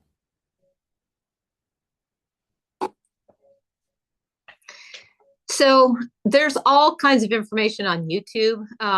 You can go, if you want more specific details about the location that you're going, go to their website, and they, pretty much every agency has got some information about how their agency is handling it. I saw some questions on the chat about like quarantine times. Well, again, and we should go over the questions, if you don't mind, Catherine, in the question and answer section. So you can wrap it up. Yeah, I'm about there. So basically, I wanted to, these links are going to be provided by the link that Vivian is providing you, but just know that they're there. Besides our website, Western AIS has some information as well. They have this training that is online, but there are going to be WID trainings offered by California from here out as well. So there are going to be certain agencies and vetted providers that will need to go through the California training. So be aware of that. And then that USGS link. What I like about this USGS link is that you can go on, this will give you a nationwide map of where any kind of invasive that's listed is located. So say you're going to Lake Comanche, and a boat came from somewhere in Kansas, and you want to know if that lake was, has zebra mussels or not. You can actually go to this website and go to the map to see if that is the case. Pretty much, it takes a village. So spread the message and not the mussel. And I know we've got some questions. So why don't we go ahead and dig in? Thank you so much. So before we go into the questions, if we want our audience, boaters, and you and I have talked a lot about this, especially when we go to boat shows, boating events, we do a lot of the dock walking, etc. What, in addition to clean, drain, and dry, Catherine, what would be the big idea in terms of timings? Because that's a question that we usually get a lot, and then we can jump into the questions that we received during your presentation before we jump there. So good question. So the first one was, how long do things need to dry out? Was that the first question? So yes. As I did kind of talk about earlier, it's going to depend on the environment. So in the summer times or Southern California, where it can be sunny and dry, you'll need a good 5 days for things to really dry out if they're like a boat in areas that you can't really reach into. But one thing to note that if, like say you've got an inflatable paddleboard, if you dry it all off, let it sit in the sun, veligers, their larval stage, as soon as they're dry, they're dead. So that's why it's so key to clean all the big stuff off first. And then, so, there is no one answer to that question. So it's just going to depend on what your equipment is. When you've got, there are still people that use felt bottom boots when they go fishing and with their waders. When you're dealing with something like that and felt bottom boots, if you can avoid getting felt bottom boots to start with, that's the best. But if you have them, that's when you want to soak them in hot water, or you want to steam them or soak them in vinegar. I don't like recommending there's Virkon and other quats and bleach you hear. For the recreationists, you don't need to do that. Just use hot water. There's also been the freezing method for that's been recommended for New Zealand mud snails. Not everybody has space in their freezer to put waders in a bag and fit in there. So again, the hot water will work. And you want to, if you're going to do a hot water, say you've got your own pressure washer at home that can get hot, you want it to be 120 to 140 degrees. And it has to sit on it for 10 seconds before you take it off. And the way a mussel dies is that it opens up. What we were seeing with quag and zebra mussels, they really kind of open up and you can see the mussel, you can see them open. With golden mussels, what I've seen is they'll open up a little bit, but what you'll see is like the white fleshy period. It'll look like a loogie coming out. Then you know that it's dying or dead because it's opened up. Does that answer that part of the question? Sure. Then I'm going to go over more questions, and I know that our participants will have more, but Cheryl is asking a question that you addressed a little bit before. Can we eat all these mussels, which they are not edible? So unfortunately, plus they are so tiny that it doesn't make a lot of sense there. Besides their tininess, well, first of all, one of the superpowers that golden mussels have is they can handle a lot of pollution, which is why they've survived a lot of what they have. And I can tell you scientifically, quagga mussels were tested where their tissues were 100,000 times more toxic than their surrounding environments. Now, unfortunately, this is the time we live in. We know the condition of our environment these days. It's not the best. It needs lots of improvement. Until it gets to that point, you wouldn't want to eat these things, because keep in mind, they're 100,000 times, probably, I can guarantee golden mussels eat probably 1 trillion times more, because they filter feed a lot and they can handle more toxins. Yeah. And actually, I mean, when you open them up, the amount of quote unquote meat you get is just Barely nonsense. fill a molar. Exactly. We have another comment. I have seen some lines hanging into the water with tags indicating that they are part of a monitoring program. How many marinas do you monitor, and how often are the monitoring sites inspected? Well, depending on the agency, I can't speak for all of them. There's multiple agencies monitoring. We monitor once or twice a month in locations. Different local agencies have their own monitoring programs as well. Depending on whether they're receiving the grant or not, if they're receiving the mussel grant, they are required to monitor twice a month, where there's actual samples and are taken to a lab and analyzed to see if there's either DNA or actual mussels found. Excuse me. There's a lot of other studies out there that are being done that don't have to do with mussels. So you might be seeing stuff like that as well. So, yeah. Mm-hmm. Excellent. Another question we have is, can mussels travel through the levee with seepage water? That's a very good question. Who knows? I maybe, but that's not been studied. If the stream is flowing enough, I don't see why they wouldn't. There's times where there's leaks in levees or in areas near like irrigation in and out of a levee system, or after storms and things get undermined and there's a flow, then yeah, they could. Excellent. We have another question from Charlene Pierce. I hear a new bottom paint that doesn't support golden mussel attachment. Is that true? There's been bottom paint for decades now, mostly a copper-based paint. There's different ones out there that boats do get treated with often. And yeah, it will keep mussels off them for a while, but you can't coat every part of the boat. For example, the insides of the boat. I know that there is something there.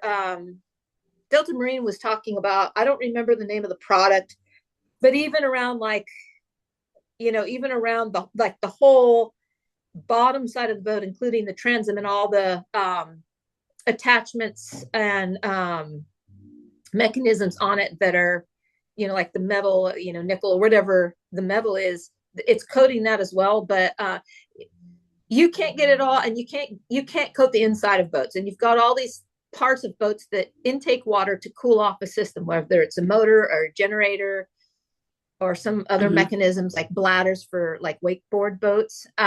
So that's not going to serve that portion. I do want to mention something that is being looked into lately. It's using sonic like frequencies to be able to deal with this. I do want to make a word of caution. You can buy these things on Amazon. However, there's regulations that need to be put in place before this becomes like, oh, let's all run out and get these sonic pucks that we can put on boats. Yeah, these sonic things you can attach to hulls of boats, even on the inside, and it'll repel the mussels. But here's the problem with sonic: it could be deadly. Like, even in the instructions, it'll say, don't swim around the area when it's on because it can kill you. So we need to know more about this before we use this as a method. But I can tell you that I have heard down the pipeline that they are, like with conversations with DC, looking into sonic ways of dealing with like water agencies, facilities, and infrastructure, where it's not going to affect the infrastructure, and it's not going to affect the environment like all the other animals and plants and humans that need to survive without pain, detrimental frequencies going through us. So yeah. And I'm including in the chat also for all of you a publication that we developed with the Port of San Diego and Beaches and Harbors about alternatives for bottom paints. You probably know or don't know, but there are epoxy base and silicone base type of paints that you can explore. And also, just remember that recently, like I would say like 10 years ago, the Department of Pesticide Regulation lowered the amount of the rate for the copper to be released into the water. So there are some paints in California that are prohibited from using. All that information is included there. Let me continue with the questions. So we had a comment. Hold on for a sec. Sorry, I'm just going up here. So we had Charlene, then Chris Berry said, Catherine, we found a cane toad in a shoe when we came back from Kauai. Perfect example to see that. Jim Haas is asking, is there information and handouts to get the public to get to the public about don't let it loose? There are, and it's been done. It's just a matter of people looking for it or actually noticing it when they walk by it. A lot of these posters and signs are everywhere when you go, but most people don't read them. I try to keep reiterating counties to do outreach through like radio broadcasts, and if we can get all the junk commercials off our radio waves and make them informative commercials, these are good platforms for us to be able to get this information out rather than whatever just obnoxious shoe to buy. Yeah, exactly. If they are cleaning at the dock or launch ramps as these photos seen so show, wouldn't the mussels, oh my gosh, the question, just go back into the water? If they're scraping them off and then they just go back in the water?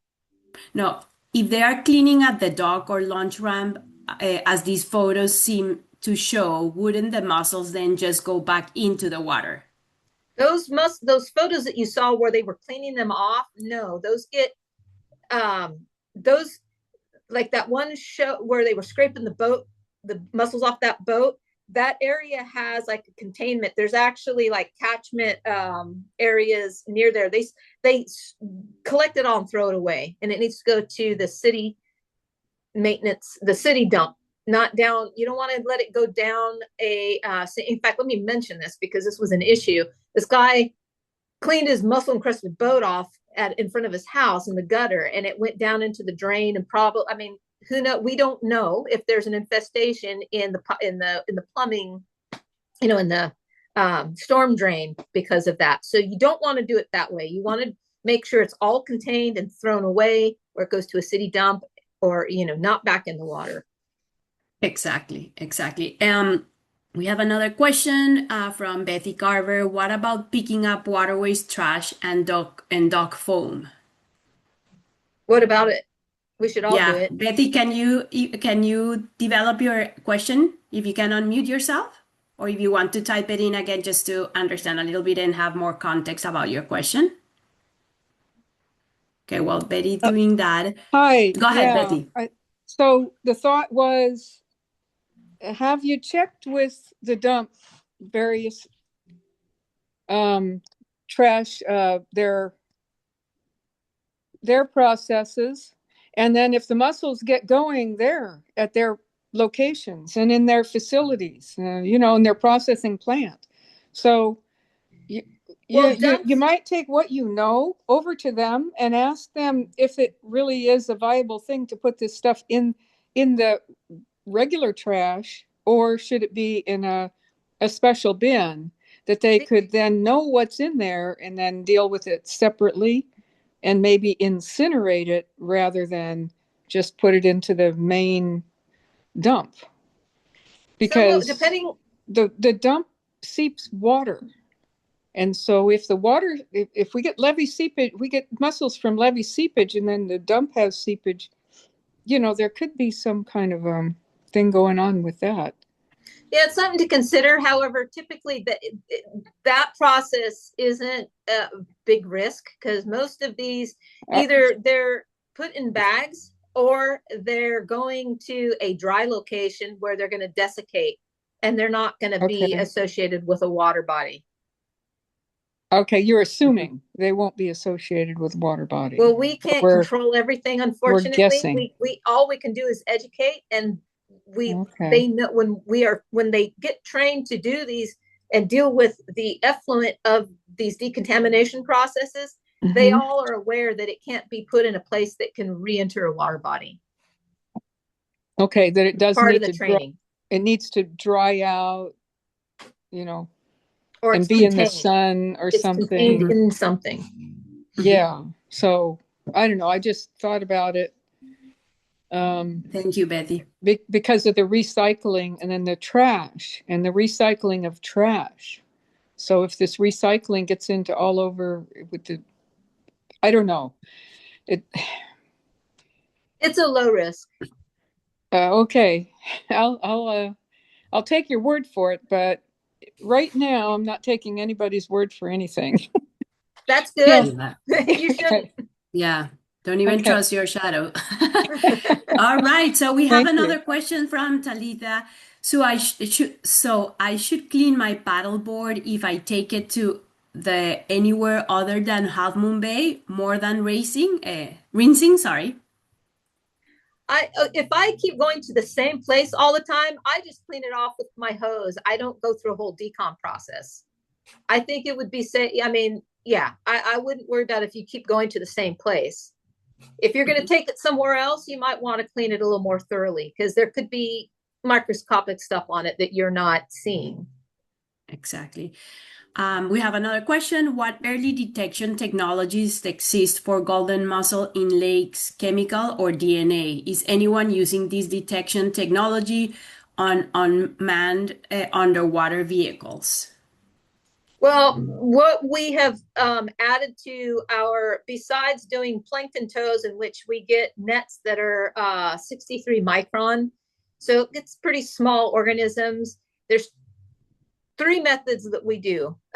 One is it's microscopy, where we get microscopes and look at the samples. And if there are indicators that it might be a quagga, zebra, or golden mussel, there's certain signatures about them that'll indicate that they are one of those species. There are some that get confused.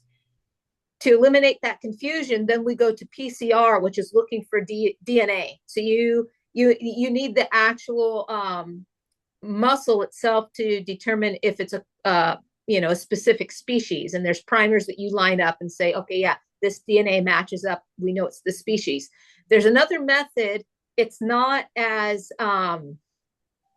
there could be more false positives and even false negatives as a methodology, but it's kind of a broader one, and that's using eDNA, which is environmental DNA. So you can go scoop up some water from a location, and if there's any residual DNA from that species, you'll find it. And we're employing this monitoring season than we have in the past.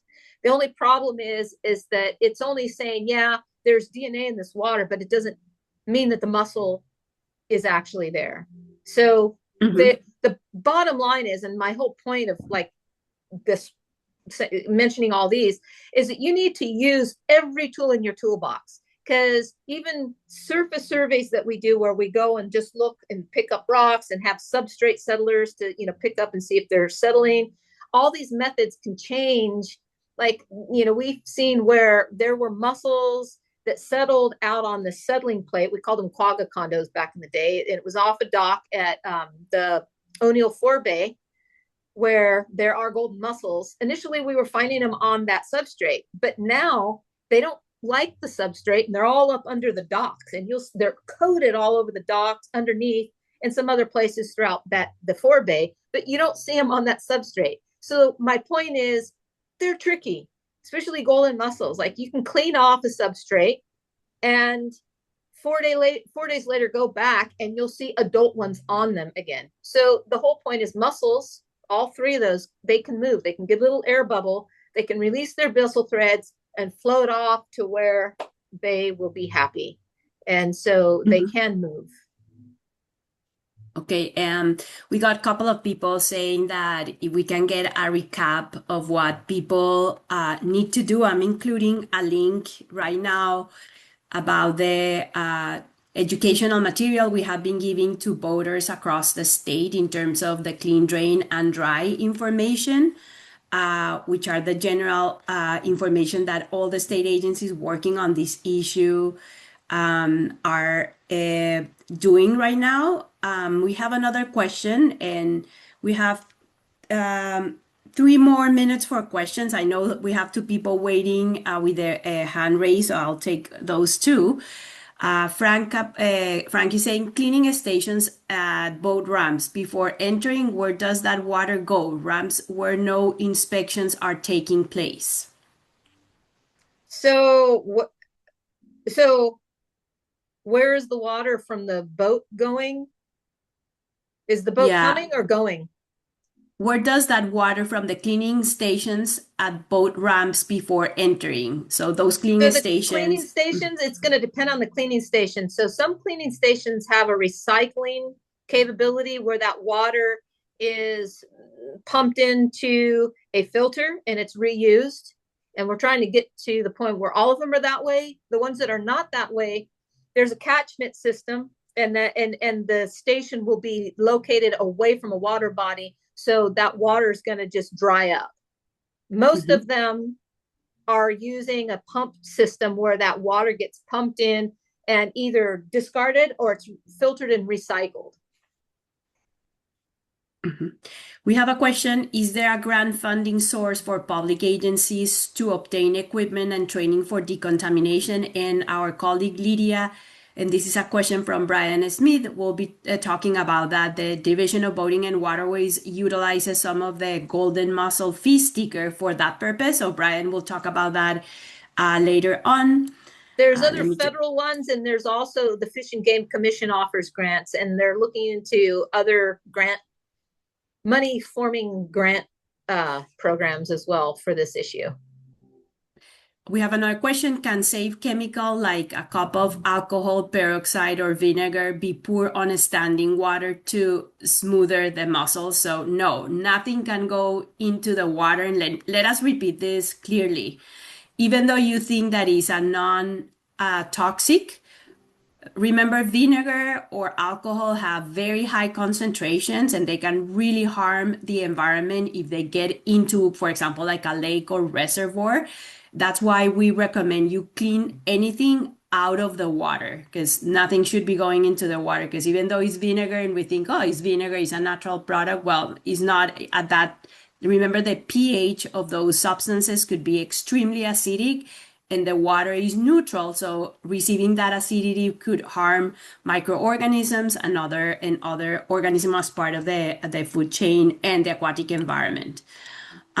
We have another question. I'm envisioning a list based on type of water quad on what you should do if going to a different waterway, like stand-up paddle boards, diving gear, anything that goes in the water that can transport, which seems like everything. Yes, and Talita, we're working with the Department of Fish and Wildlife, developing and updating a book guide that we have already from back in the Quagga Zebra Mussels Day that is being updated and will be available in our website soon. I'm taking 2 more questions from the chat because I want to give the opportunity to Roger and Daniel to ask a question. A lot covered. Okay, voter card. Thank you, Joseph, for your comment. Will the presentation be available for me to review and share, including the links in the chat belong to a kayak club? Yes, you will get the recording as well. And let me now, Roger, if you want to go ahead and unmute yourself and ask the question. Yes, great presentation, Catherine. 2 questions. One, I would like to be able to contact you in the future. Can you give out your contact information, either through DFW or? You're going to get all that link from Vivian. Yeah, you are going to get in the follow-up email, as I mentioned already, a summary of all the links from even emails and phone numbers from presenters. Fantastic. And the second question, I believe you said you would cover what happened to the mitten crabs. I heard from a biologist years ago is that they ate themselves out of house and home in the Delta. Well, I think there's a number of factors, and will we know everything? Probably not, but I do know that they had they've been a problem in Europe for a couple hundred years. So they have these population boom and bust periods. Like they'll, go for 16 years and then have a population die off, and then they'll come back in force, and they would just have these cycles of populations. And when they started in California, when they had their 16-year-ish die off, it was right in the middle of our drought, and they didn't come back after that. And it could be that we just got lucky because conditions were just not the best for them to come back in force. So I'm gonna go with that one. Thank you. Excellent. Thank you. And now, Daniel Diaz, if you want to please unmute yourself and ask the question. Yes, hello. Can you guys hear me? Yeah. Yes, we can. Okay, awesome. So first, thank you for your presentation, Catherine. My name is Daniel Diaz. I'm with the Bureau of Reclamation. Now, I had a question about the update of Assembly Bill 149 and grant allocations for the WID system specifically. Is there state monies for essentially decontamination grants that are being allocated right now, or are those not going to be allocated until 2027 after the December 31st updated requirement date? Well, they go in 2-year cycles so are you referring to the DBW muscle grant or other ones? The WID specifically. Well, the WID, are you talking about the WID training? I know all these acronyms and confusion. Are you talking about the watercraft inspection and decontamination training? Or are you talking about the watercraft interception database? The water inspection decontamination. So essentially my question gets to is there grant allocations for decontamination sites so we can open up boat launches? Yeah, absolutely. And that's what you're gonna be. DBW will be covering that. That's with the muscle grant, and you can allocate monies from that to that. And that's what agencies are doing as we speak. There's several agencies this year that are going to have decon stations that haven't in the past with that money. Okay. Yeah, because we've had decon stations, but then we lost money and we gave it to private concessionaires. But we're trying to essentially get our boat launches open back up. So that's kind of like what my question. Where are you located? Lake Berryessa, man. Oh, yeah. Can we talk offline about that? Sure. Thank you. Sure. Okay. Okay, so it is time for our break. We are going to have a 10-minute break, so you have time to stretch, etc. So I'm going to so we'll see you at 11:10. Feel free to leave your connection, of course, on, and we'll be back in 10 minutes. I'll leave the timer right there for all of us to see. So we'll see you at 11:10. Thank you.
Vivian, Joseph Chavot, and excuse me.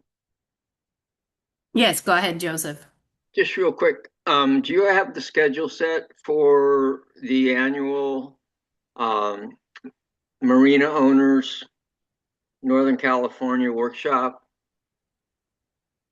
What do you mean, marina owners? It's the annual workshop that you put on that I usually always go to, but I think Jeff went for me one year, and Morgan Swiggett is very active with also. So you're saying that the oil spill prevention one? We call it the oil spill prevention workshop for all marinas. Oh yeah, that one. It will be sometime in the second semester of the year. We are working on a workshop version 3 for that with with OSPR. Very good, because we're doing that also, and just want to work with you and make sure that I get there this year in conjunction. Okay, sir. Thank you so much for your help and support. Yes, ma'am. Thank you. Thank you.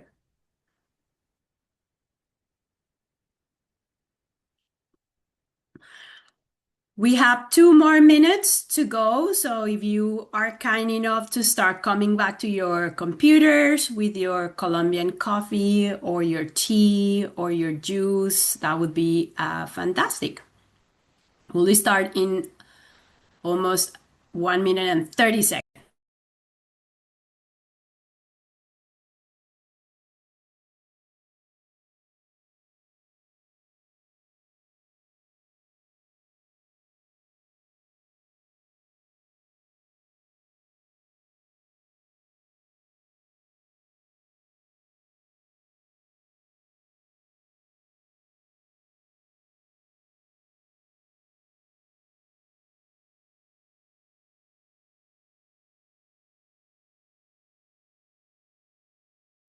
All right.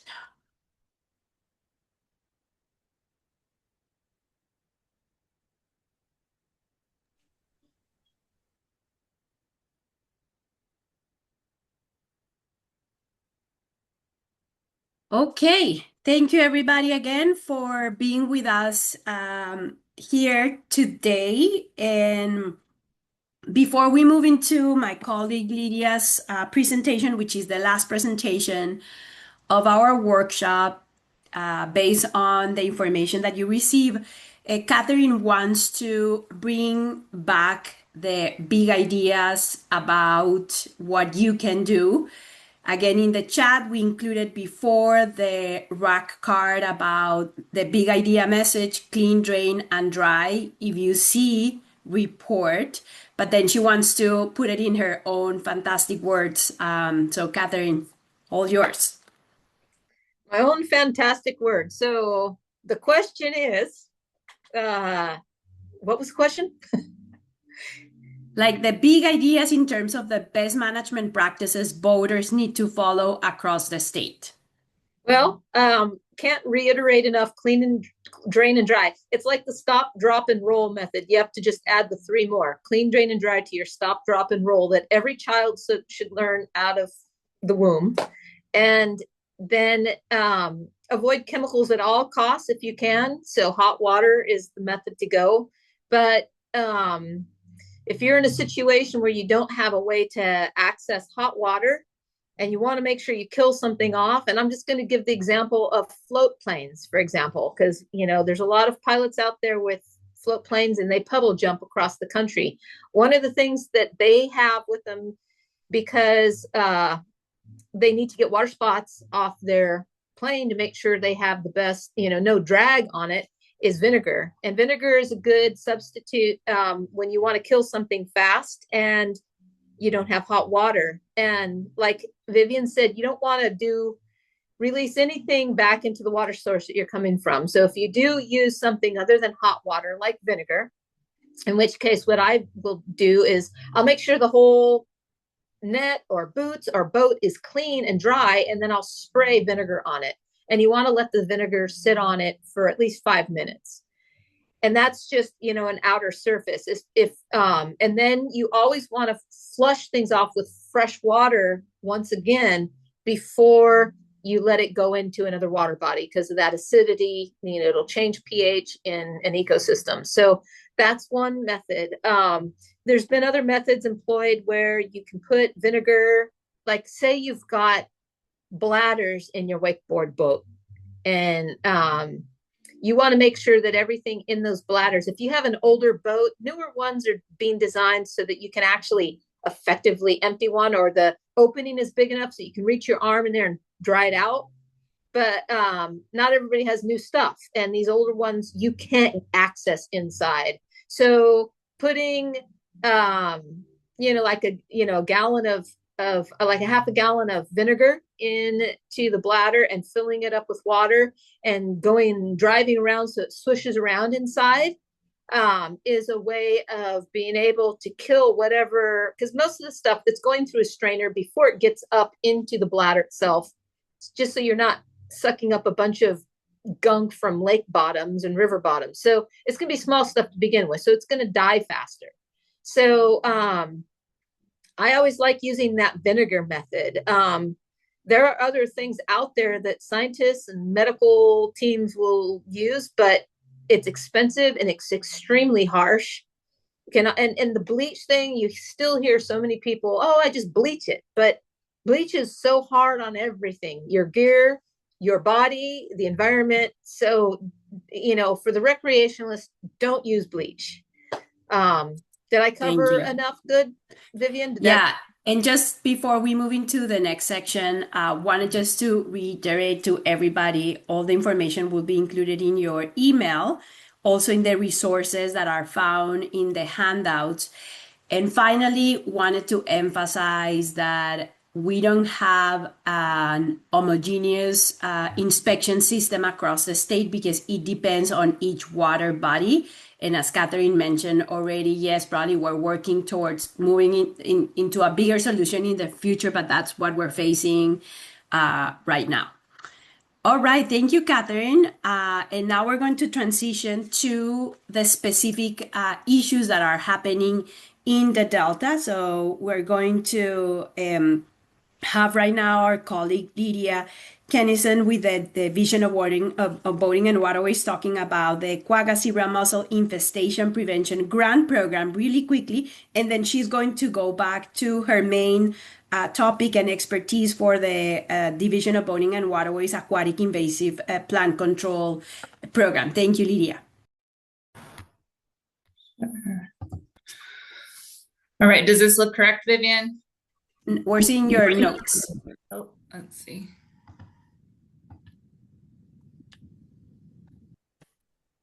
Perfect.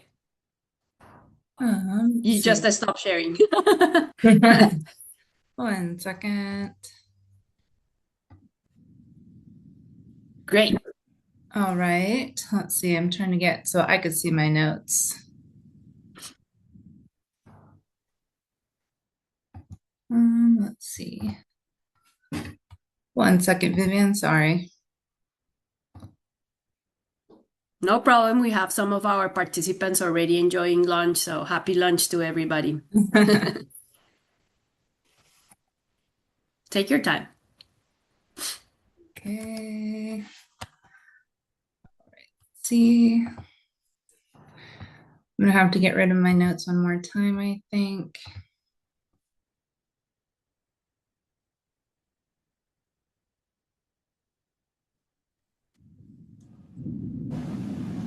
Perfect. All right, does that look okay? Yes. Okay, so I've introduced myself before. My name is Lydia Kennison. I've been an environmental scientist with California State Parks Division of Boating and Waterways Aquatic Invasive Species Program for about 8 years now. So within that Aquatic Invasive Species Program, they have this quagga and zebra mussel infestation prevention grant program. So I'm going to give you a quick overview of the program and give you some news on the mussel fee sticker. If you have any questions about the grant program or mussel fee sticker, please contact the mussel grant email that Vivian provided to you on the online resources section. I don't work directly in that group, so that's how you're going to get the most accurate answers for your questions. The Quagga and Zebra Mussel Infestation Prevention Grant Program, the QZ Grant Program, is a grant program that provides funding for uninfested reservoir owners and managers to create an infestation prevention plan, as well as implement components of that prevention plan. So the goal of this grant program is to provide funding to reservoir owners and managers to assist in ensuring their reservoirs remain uninfested. The main requirements to be eligible to apply for the grant are: you must be the owner or manager of the reservoir. The reservoir must already be uninfested, and the reservoir must be open to the public for recreation. And if all three of those criteria are met, an applicant can be considered for funding. So the 2026 grant cycle has officially opened March 9th, and it will remain open until April 17th. And the 2026 grant cycle will have $2 million in funding, pending available funding, and is a 2-year grant that will be expected to run until 2028. So the news on the mussel fee sticker. The mussel fee sticker is required by all DMV registered vessels that are boating in freshwater locations within California. The mussel fee sticker is the sole source of funding for the QZ grant program, and the QZ grant program has awarded funding to various projects throughout California for infestation prevention.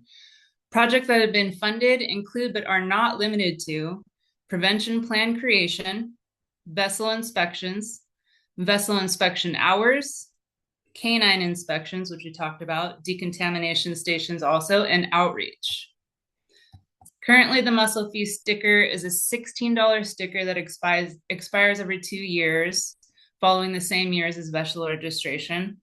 But beginning in 2027, this fee is going to be increasing to be in compliance of Assembly Bill 149 that was chaptered in September of 2025. DBW has created a technical advisory group that will be establishing the new fee structure for the mussel fee sticker, and that group has only met 3 times so far. So it's a new process. And that's the news that I have for you on the grant program and mussel fee sticker.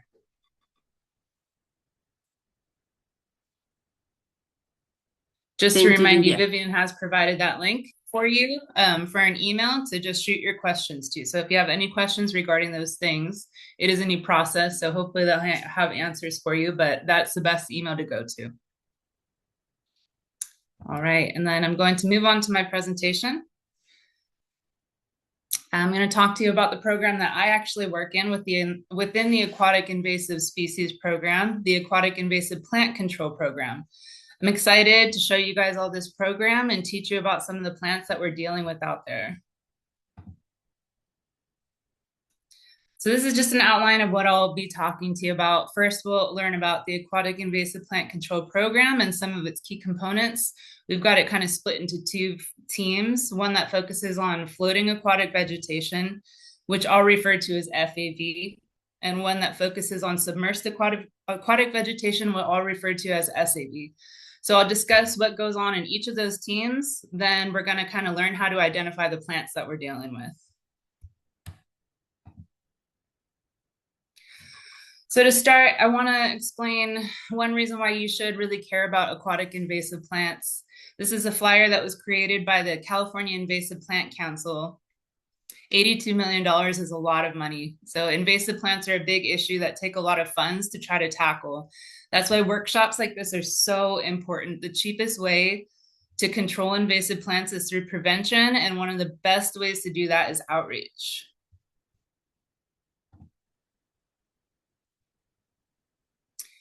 So here's a list of just some of the impacts specific to aquatic invasive plants.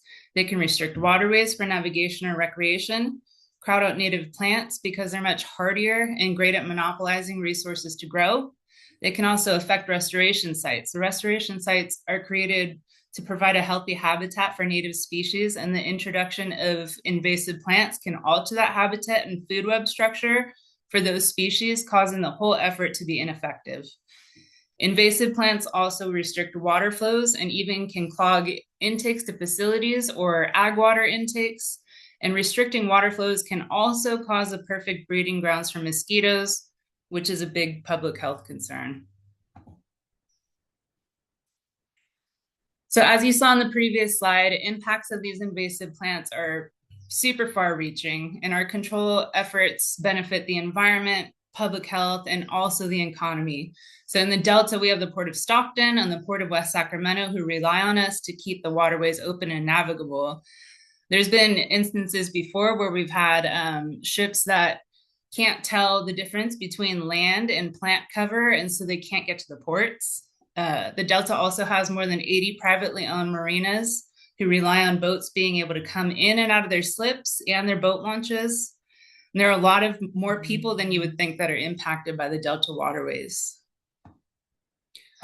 So it's important to mention we're a control program, not an eradication program. If we have a new invader, we try to eradicate the plant as soon as possible using early detection and rapid response. But unfortunately, almost all these plants that we have that we're controlling for are so well established now that we have to kind of move our focus to controlling them. So at the bottom here, it mentions that we're a permissive program and not mandatory. It is important to note that we do the best we can each year based on our budget and other constraints that we have.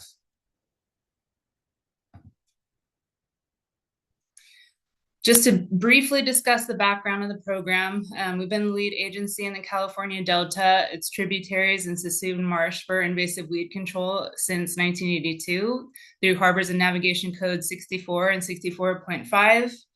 These legislative notes listed here show our start with the water hyacinth program and later the addition of a Garryadenza program. And then with AB 763, we became a program that was able to control from multiple target plants. So there's a lot of regulatory restrictions and permits that we have to adhere to. Since we do work in a place that has a lot of sensitive species and we operate in the waters of the US, we have to take a lot of precautions when conducting our work. For example, the National Pollutant Discharge Elimination System permit that we have to get authorized by the Clean Water Act regulates water pollution. So this permit requires us to do a lot of tests for water quality parameters, as well as taking samples to be analyzed by a lab to show levels of herbicide before and after treatments to ensure that we're not harming species in the water or altering water quality. If you want to learn any more about our regulatory documents, they're on our website, so just go take a look. So here are some of those sensitive species I'd mentioned earlier. All these guys are listed as endangered or threatened, and we do a lot of work to make sure that we avoid impacting them. For fish, we have restrictions on where and when the program starts and ends so that we could best avoid treatments while they're in the area. To do this, we use the weekly the fish monitoring data from California Department of Fish and Wildlife. If we see that there was a listed species found in their trawl, we'll avoid that area completely until it's not showing up in their trawl data anymore.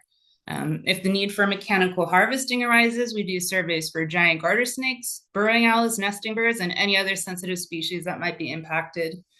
We also survey our sites for the presence of elderberry plants and provide our field crews with maps to help them avoid them. So this graph shows the acres of FAV and SAV treated since 2001. So our program started with just water hyacinth in 83, but to make the chart a little bit less busy, I'm only taking it back to when we added SAV in 2001. It also incorporates pictures to show what year specific plants were added to our target species list. And on the right, you can also see what year we incorporated hydroacoustic mapping, which I'll explain later, and our biocontrol agent, the plant hopper. You notice that FAV acres are in blue and SAV acres are in orange.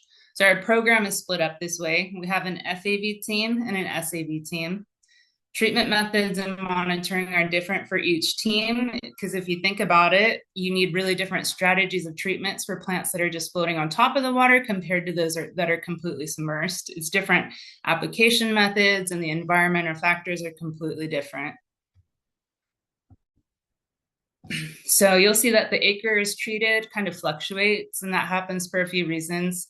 Sometimes we have a really good water year. It may flush out all of the hyacinth and sponge plant, reducing FAV acres that need treatment. But we can also have hot, dry, low flow years where everything just explodes.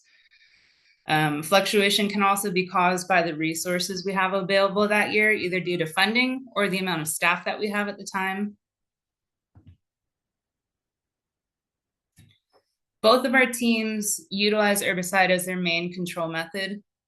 It's the most affordable and the most effective form of treatment. Our program places high importance, though, on integrated pest management, so we're constantly looking for new tools to utilize to make the program as effective as we can.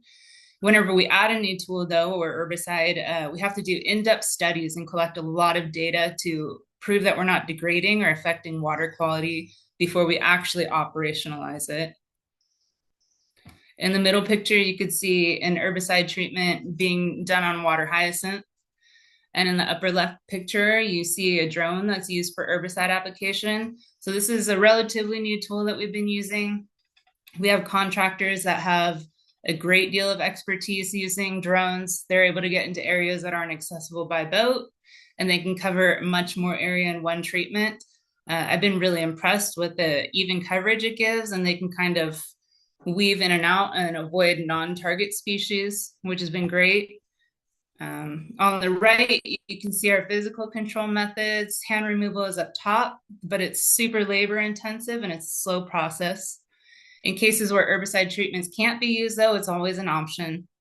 Down below is a picture of one of our mechanical harvesting sites. While this has been a tool in our toolbox as an option, it's super expensive and it does the most impact to the environment and species, so we try to avoid it. So on the bottom left is a picture of one of our biocontrol agents. We worked with USDA to distribute weevils and plant hoppers to help control hyacinth populations before. Even though the weevil populations were able to spread, they didn't really do as much damage as we were hoping to see. The plant hoppers didn't really give us great results because they didn't survive well through the winter, but we're not completely giving up hope on them yet. We're kind of looking into some studies to maybe reintroduce the plant hoppers for water hyacinth and kind of strategize it a little bit differently. So that's still on the table. And one of the most important parts of our program is the monitoring that we do. So it helps us show our progress and success, as well as lets us see what we're not doing that great of a job, so we can kind of try and figure out why. The floating aquatic vegetation team conducts a lot of visual surveys, and you can kind of see those three pictures at the top are an example of photo point monitoring sites where we visit the same location in the same season multiple times a year and replicate the exact same picture. So that allows us to keep an eye on our sites, monitor how impacted that site is in different seasons and in different years. And we collect percent cover and species presence in each picture so that we can kind of better understand changes of levelant infestation and changes in species composition. On this slide is also a picture of NASA's Sentinel-2 satellite. So we had collaborated with NASA to use satellite imagery to map FAV cover throughout the whole delta. And that was a huge breakthrough because we had previously lacked the ability to monitor so much area at one time. So NASA created a dashboard for us that lets us visualize current and historical FAV acres, treatment data, and changes in coverage in any given site. And that allows us to look at changes in FAV coverage across the whole delta, and it gives us a great tool to make management decisions. So we're still learning to use this tool to its full potential, and we've been making huge strides in improving the accuracy of the data. So treating submersed plants is a whole different beast than treating floating plants. As you can imagine, things get a lot more complicated when you're treating something that's completely submersed in water. Physical controls require permits that we don't yet have. Some that we're planning to explore in the future are bubble curtains and benthic mats. We'll have to go through extensive studies and acquiring the right permits to be able to do those methods, though. Right now, we rely on herbicide applications, and our focus is to find the least risk, most effective herbicides. So the SAV team has done a lot of work developing application strategies to show the most efficacy. Our program places a huge importance on adaptive management and is constantly looking for more solutions as we face new challenges each year. SAV has also developed a sophisticated monitoring technique. They use a program called BioBase, where we're able to map biovolume under the water's surface. In order to do this, we use our low RANS units and drive slow transects over our treatment sites. And in the upper middle picture, you can see the biovolume map that we get from BioBase. So blue indicates no plants in the water column, as red is indicating plants occupying the entire water column. So the SAV team takes that data to create change detection maps that you'll see on the left. This map shows the change in biovolume and percent cover before and after a treatment. We also couple those with rake pulls. So we throw a rake from our boat and know abundance and species composition from that exact point. Then the SAV team takes that data and creates these maps that you're seeing on the right. And this allows you to visualize how full the rake was, what species were present at each rake pull pre and post treatment. So this monitoring method has allowed us to quantify our success and gives us great insight on planning future treatments. All of these maps are included in our annual report, which is also on our website.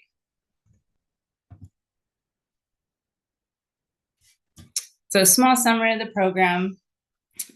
We've been the lead agency for invasive plant control in the Delta since '82. Since then, our program has been striving to use integrated pest management, looking for multiple ways to approach and reach our program goals. And this means being able to adaptively manage our efforts and look for new innovative solutions and constantly refining our tools.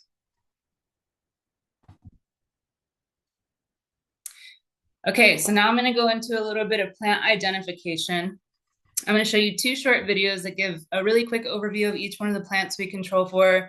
They're just kind of fun videos we were able to have made a few years back. I like to show these videos because they include really high quality pictures and they show the details of each plant. So first I'm going to start out with our floating aquatic vegetation video.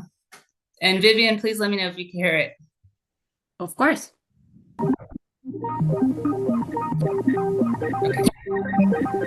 Every year, the Department of Parks and Rec maintains control of several different species of invasive plant life. Some of these plants live on the water's surface. We call them floating aquatic plants. These plants can actually look quite beautiful, which is why some people want to include them in their aquatic gardens. Unfortunately, many of these plants have made their way into the delta and have become invasive.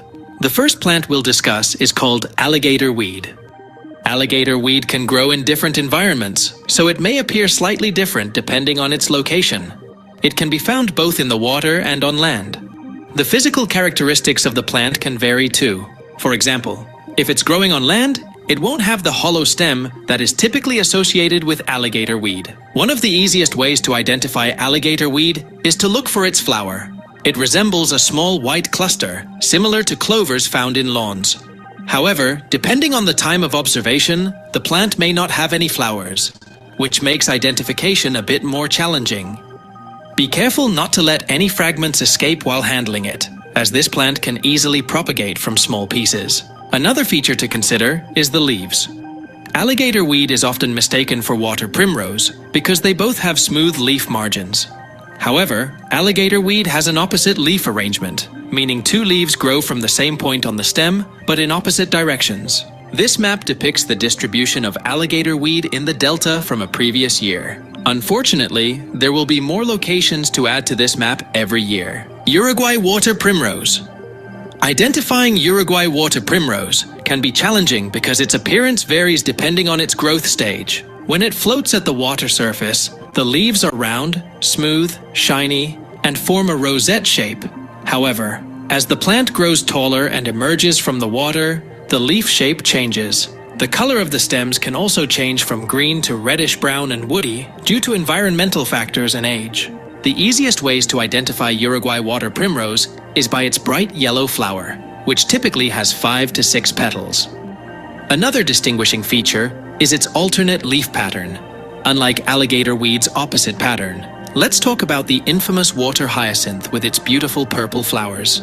Water hyacinth can have some variation in appearance due to its growth stage and available resources. When it's younger and shorter, you'll notice a bulb shape at the base of the petiole or stem. This bulb contains spongy material that helps the plant float. As the hyacinth grows taller, the bulb elongates and tapers, making it less noticeable. Like the other plants we've discussed, the easiest way to identify it is through its flowers. These flowers can be lavender to white in color and have a bright yellow eye spot. Another feature of water hyacinth is its dark purple to black feathery roots. Sometimes, especially in its early stages, these plants can be confused with sponge plants. The next plant in our floating aquatic vegetation program, the sponge plant. Sponge plant can start off very tiny, and given the opportunity, can grow tall enough to be confused with water hyacinth. The spongy material on the underside of the leaf is even present in the plant's small form. As the sponge plant grows taller, there's less spongy material on the leaf's underside. This can make it harder to differentiate between sponge plant and water hyacinth. Thank you for taking the time to learn about this important issue. We encourage all residents to stay informed about invasive floating plants, report any sightings to our department, and participate in local conservation efforts. By working together, we can ensure that our parks and waterways remain vibrant, healthy, and enjoyable for generations to come. All right, so Every year, the Department of Parks and Rec maintains control of several different species of invasive plant life. So this is for our submerged aquatic vegetation plants. Also includes really good pictures. I'm going to provide a review at the end of some key components of identifying them. But let me show you this one.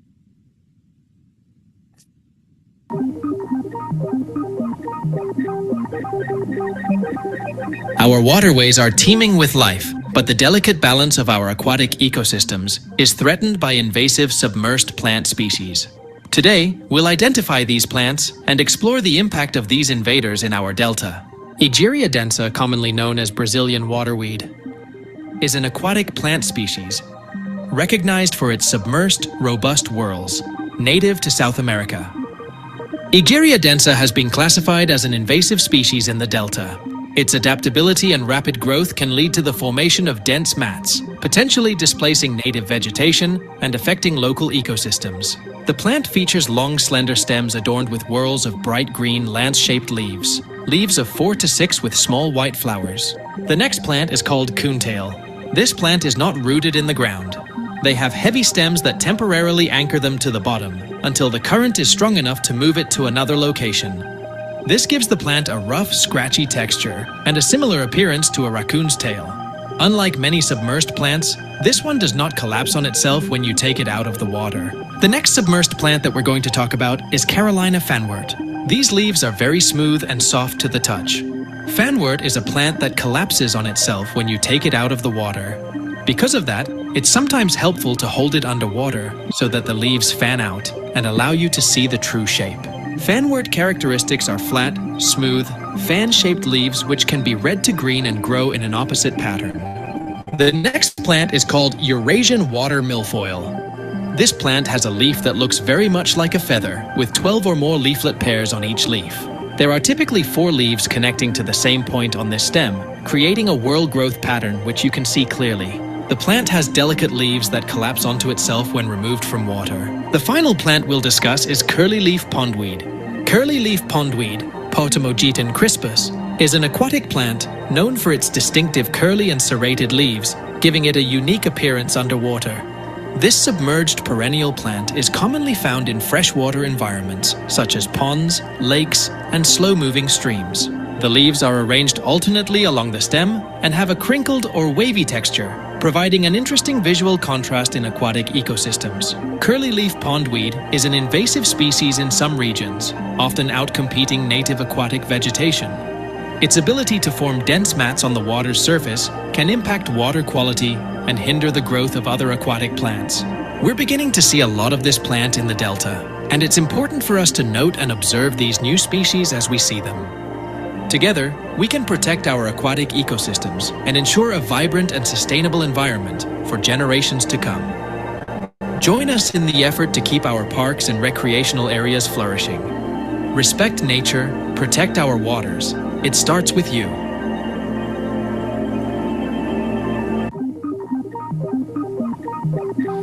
Okay, So I'm gonna just really quick kind of go over all of our plants. There's one that you didn't get to see at the very end. You'll notice there's ribbonweed. So this was added to the SAV program after we made these videos. And I'm just gonna go over a couple key characteristics of each just to help you be able to identify these plants. So our first plant is the infamous water hyacinth. That's how our whole program started. If you're a marina owner, especially, you probably know exactly what this is. It's free floating plant, so the mat can move really quickly. Like, it's not uncommon to have your marina be completely clear one day and you wake up after a windy night and you're just completely inundated the next day. So it's just a close-up of that beautiful purple flower with yellow eye spot that they were talking about. And you can also notice the big oblong, waxy, smooth leaves that come along with it. Here's kind of like a cross-cut of that kind of spongy petiole that gives its ability to float on top of the water. In this picture, you can also see the roots, the kind of very dark feathery roots that it has. And this is sponge plant. So this is the one that's easily confused with water hyacinth once it elongates. You kind of see this picture, it's more of a mature plant. But most of the time you see sponge plant, this is what you're going to see. It's a smaller plant that kind of grows. Then this one is just one that's grown off the parent plant called a stolon. They can easily break off and then create an entirely new plant, which creates its own stolons, and it becomes a mess. Hyacinth can also spread that way. This plant has a small white flower, but it's not very common to see it. Here's a close-up on that spongy underside of the leaf. If you can get a chance to grab one, you can kind of pinch it and feel that spongy texture that allows it to float. And here's one of the stolons that I talked about. You can kind of see the roots on this plant are much different than hyacinth. It's a very light to kind of white root, where the hyacinth is very dark. So then we've got Uruguay water primrose. You most likely see this in the delta, clinging to the edge of the waterways and the Tule Islands that are within the waterways.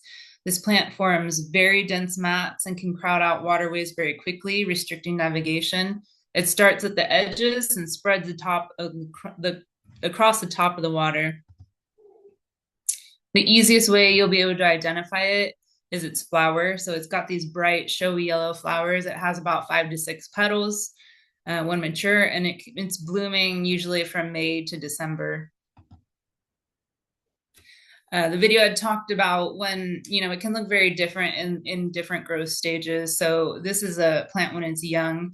It'll have these waxy rosette leaf shapes that you'll see just creeping right along the top of the water. This one spreads really easily by fragmentation. So if you get your prop stuck in it and it breaks off into a bunch of pieces, all of those pieces can grow into a new plant. And this shows a mature plant. So you can see it looks very different when it gets bigger. The rosette shape's gone, the waxiness is gone, the leaves are more elongated. As it matures, the stems become more upright and the leaves become more willow looking. This is alligator weed. So it forms very dense mats also, crowding out waterways. It's the newest plant that we added to our FAV list. It's easily confused with Uruguay water primrose. Even when we're out there, those of us who are out there every day, we have to really creep up on it. And the best way that we can identify it is to take a look at the leaf structure. It's also got the hollow stem, but this is the leaf structure that I'm talking about. So it has a simple leaf structure. They're lance-shaped with smooth margins. The leaves are at an opposite arrangement. So an opposite leaf arrangement means that they're on opposite sides and meet at the stem at the same point. And I kind of always picture just like an alligator jaw opening and closing to remember alligator weed in the opposite leaf arrangement. This is the main method that we use out in the field to identify alligator weed from water primrose. Primrose has an alternate leaf pattern, so they're not going to meet at the same point on the stem. Here's a good close-up of that hollow stem and opposite leaf arrangement. And this is the flower. So it looks kind of like the clovers on your lawn. It's like a little cluster of flowers, but it's white and very distinctive. So this is our first SAV plant we're going to talk about. This is what our program started on for SAV, Agariodenza. So it's got these robust leaves that come in whorls of 4 or more. And to count leaves on a whorl, you kind of snap the stem and then look at how many leaves are meeting at that same point in the stem. This plant is often confused with Alodia, which is a native plant, but then you're only going to see 3 leaves on that whorl. So you can see here again the robust soft leaves and its signature white flower. So here's a close-up of the white flowers. Oftentimes, especially on a low tide, you'll see a ton of little white flowers floating on the water surface. And you can be pretty sure that's Agariodenza. It kind of looks like a cherry blossoms just kind of floated along the top of the water. This is curly leaf pondweed. This one's pretty easy to identify because it has this wavy bacon-like leaves. It's a pretty rigid structure and it's very rough on the edges. So here it's growing in a dense mat and it has a very strong stringy stem that was great for getting caught up in your prop. This will definitely stop your prop from spinning and you have to unwind it and reach down in there. It's a pain. And this is one of its turions. So this is what makes it very hard to eradicate. They drop these really protected seed-like structures that can stay viable in the soil and for like 10 years and wait for favorable growing conditions. And each plant has many of these. This is Eurasian water milfoil. It has a very distinct feathery kind of leaf. There are pairs of leaflets along each leaf. And this is another one that has a very strong stringy stem that's going to get wound up in your propeller. So this one has actually whorls of 4. So if you break the stem, you should see 4 leaves coming out of the same point. And this is Carolina fanwort. So you'll notice it looks just like big, billowing, fluffy pieces of plant. Oftentimes they're covered in algae, but sometimes you can actually see the plant. We've got a lot of sites like 14 Mile Slough and Buckley Cove that just have this kind of growing out of control. This has been one of our hardest to control, and we're actually looking for new herbicides for this one. So here's a close-up where you can kind of really see that billowy structure. And if you take it out of the water and just look at one individual leaf, you'll see that it's very two-dimensional and very smooth, and it kind of gives it that fanwort name. It looks like a fan. And here's its flower. You're not going to see it that often, but this is another one that shoots little white flowers to the surface of the water. And our next plant is coontail. So this is actually a free-floating plant, and it's just weighed down by its heavy stems. I think this one's the easiest one to identify for SAV, and that's because of the very rigid structure. So you can see the dark olive forked leaves. It's a very scratchy plant, and it feels a lot like a bottle brush. Here's one of our rake pools, kind of showing it can grow in very, very dense, thick mats. And the one that you guys didn't get to see on the video is ribbonweed. So there are a few locations that this is at. It's a relatively slow spreading plant. And so we are really trying to work to find an herbicide that works for this one because it might be possible to eradicate. A couple locations are Delta Marine and Rio Vista. You'll see it clogging up the entrance and also at the Hogback boat launch. So it's got these very long, flat ribbon-like leaves to it. You can see the rhizomes down at the bottom left. So it doesn't grow from fragments, which is nice because the spread is a little bit slower, but it does grow from spreading rhizomes. Here's a picture of the flower. It seems like all the SAV plants have a small white flower that floats to the top.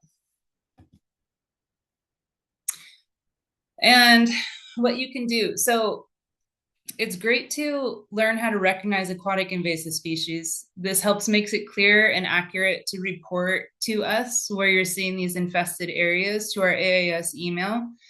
I know there are some marina owners in here. If you frequent a ski club or, your docks are affected, just kind of send an email to the AIS email. It will go straight to me.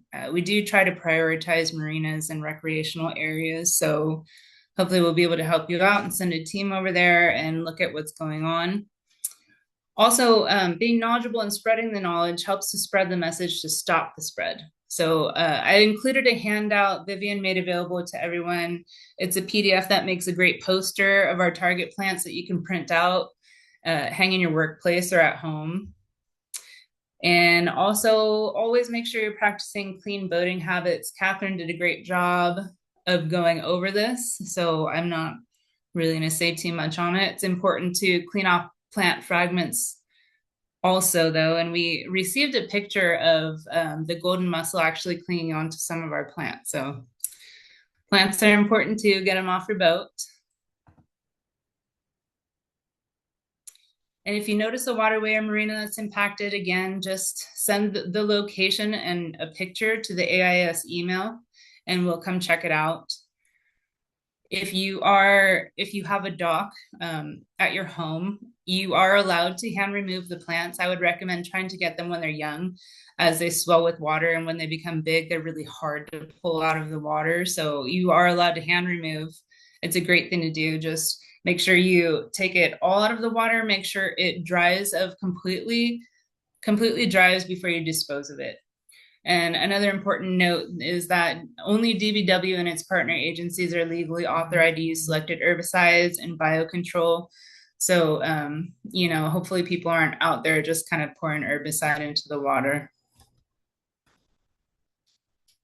And here's a list of our resources. Again, our website is great to check out. It has a lot of frequently asked questions, information on what you can do, informational sheets on our plants, our annual reports, which include all of our environmental compliance documents too. All right, and that's it from me, Vivian. I'll open up for questions. Thank you so much, Lydia. Great information, tons of, resources to help our participants to identify those species out there. And again, you have in the handouts that I included in the chat, and you received it a couple of times already, the link to the photos and identification as well as resources. And I wanted just to see what we have here in terms of some of the questions. Sure. So let me go here. Okay, so we talk about this. All right. Okay, hold on. So we have a question that reads, when invasive plants are cut from the bottom, what are marina owners to do with the plant debris if they don't have access to short site disposal? So it depends on how big the operation is. If you're going to be dumping a lot of plant matter into one specific area, you have to be careful because you could be affecting wildlife in the area, right? You could be disturbing giant gardener snakes or something. But if you're just kind of at a small level, you're just want to get these plants just above the high water mark, anywhere where they can safely desiccate. If you have just an open area where you can let that happen, and then once they're dry, just, dispose of them in a garbage bin, that would work. As long as they're above the high water mark and can't make their way back to the water. Thank you. What herbicide is available for individuals to use to eradicate hydrilla and water hyacinth blocking private docks? So DBW is the only agency that should be putting in herbicides to tidal waters and into the delta. So what you would want to do is contact us, and we will see if you're in our jurisdiction. We will try to get to you and see what's going on. No individual person, besides the agency, is allowed to put herbicides into the delta. If you have a privately owned pond or something like that, it's different.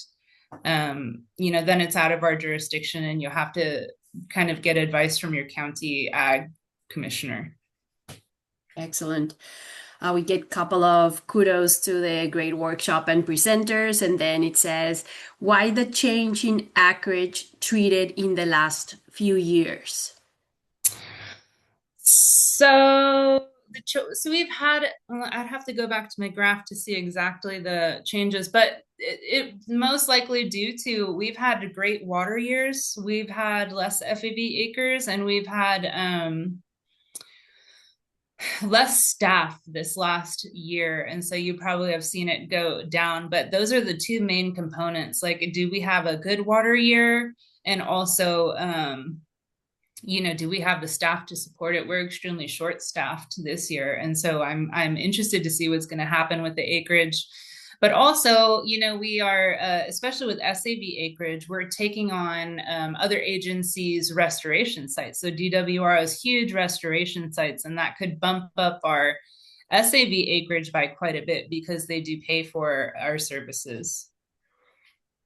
And there's a follow-up question from Joe, who just asked that question. Do you treat privately owned islands? So is it an island in the Delta? Are you getting like a lot of aquatic vegetation around that island in the Delta? Because that's going to be pretty key. So reach out to our AIS email. Yes, she's saying yes, sorry.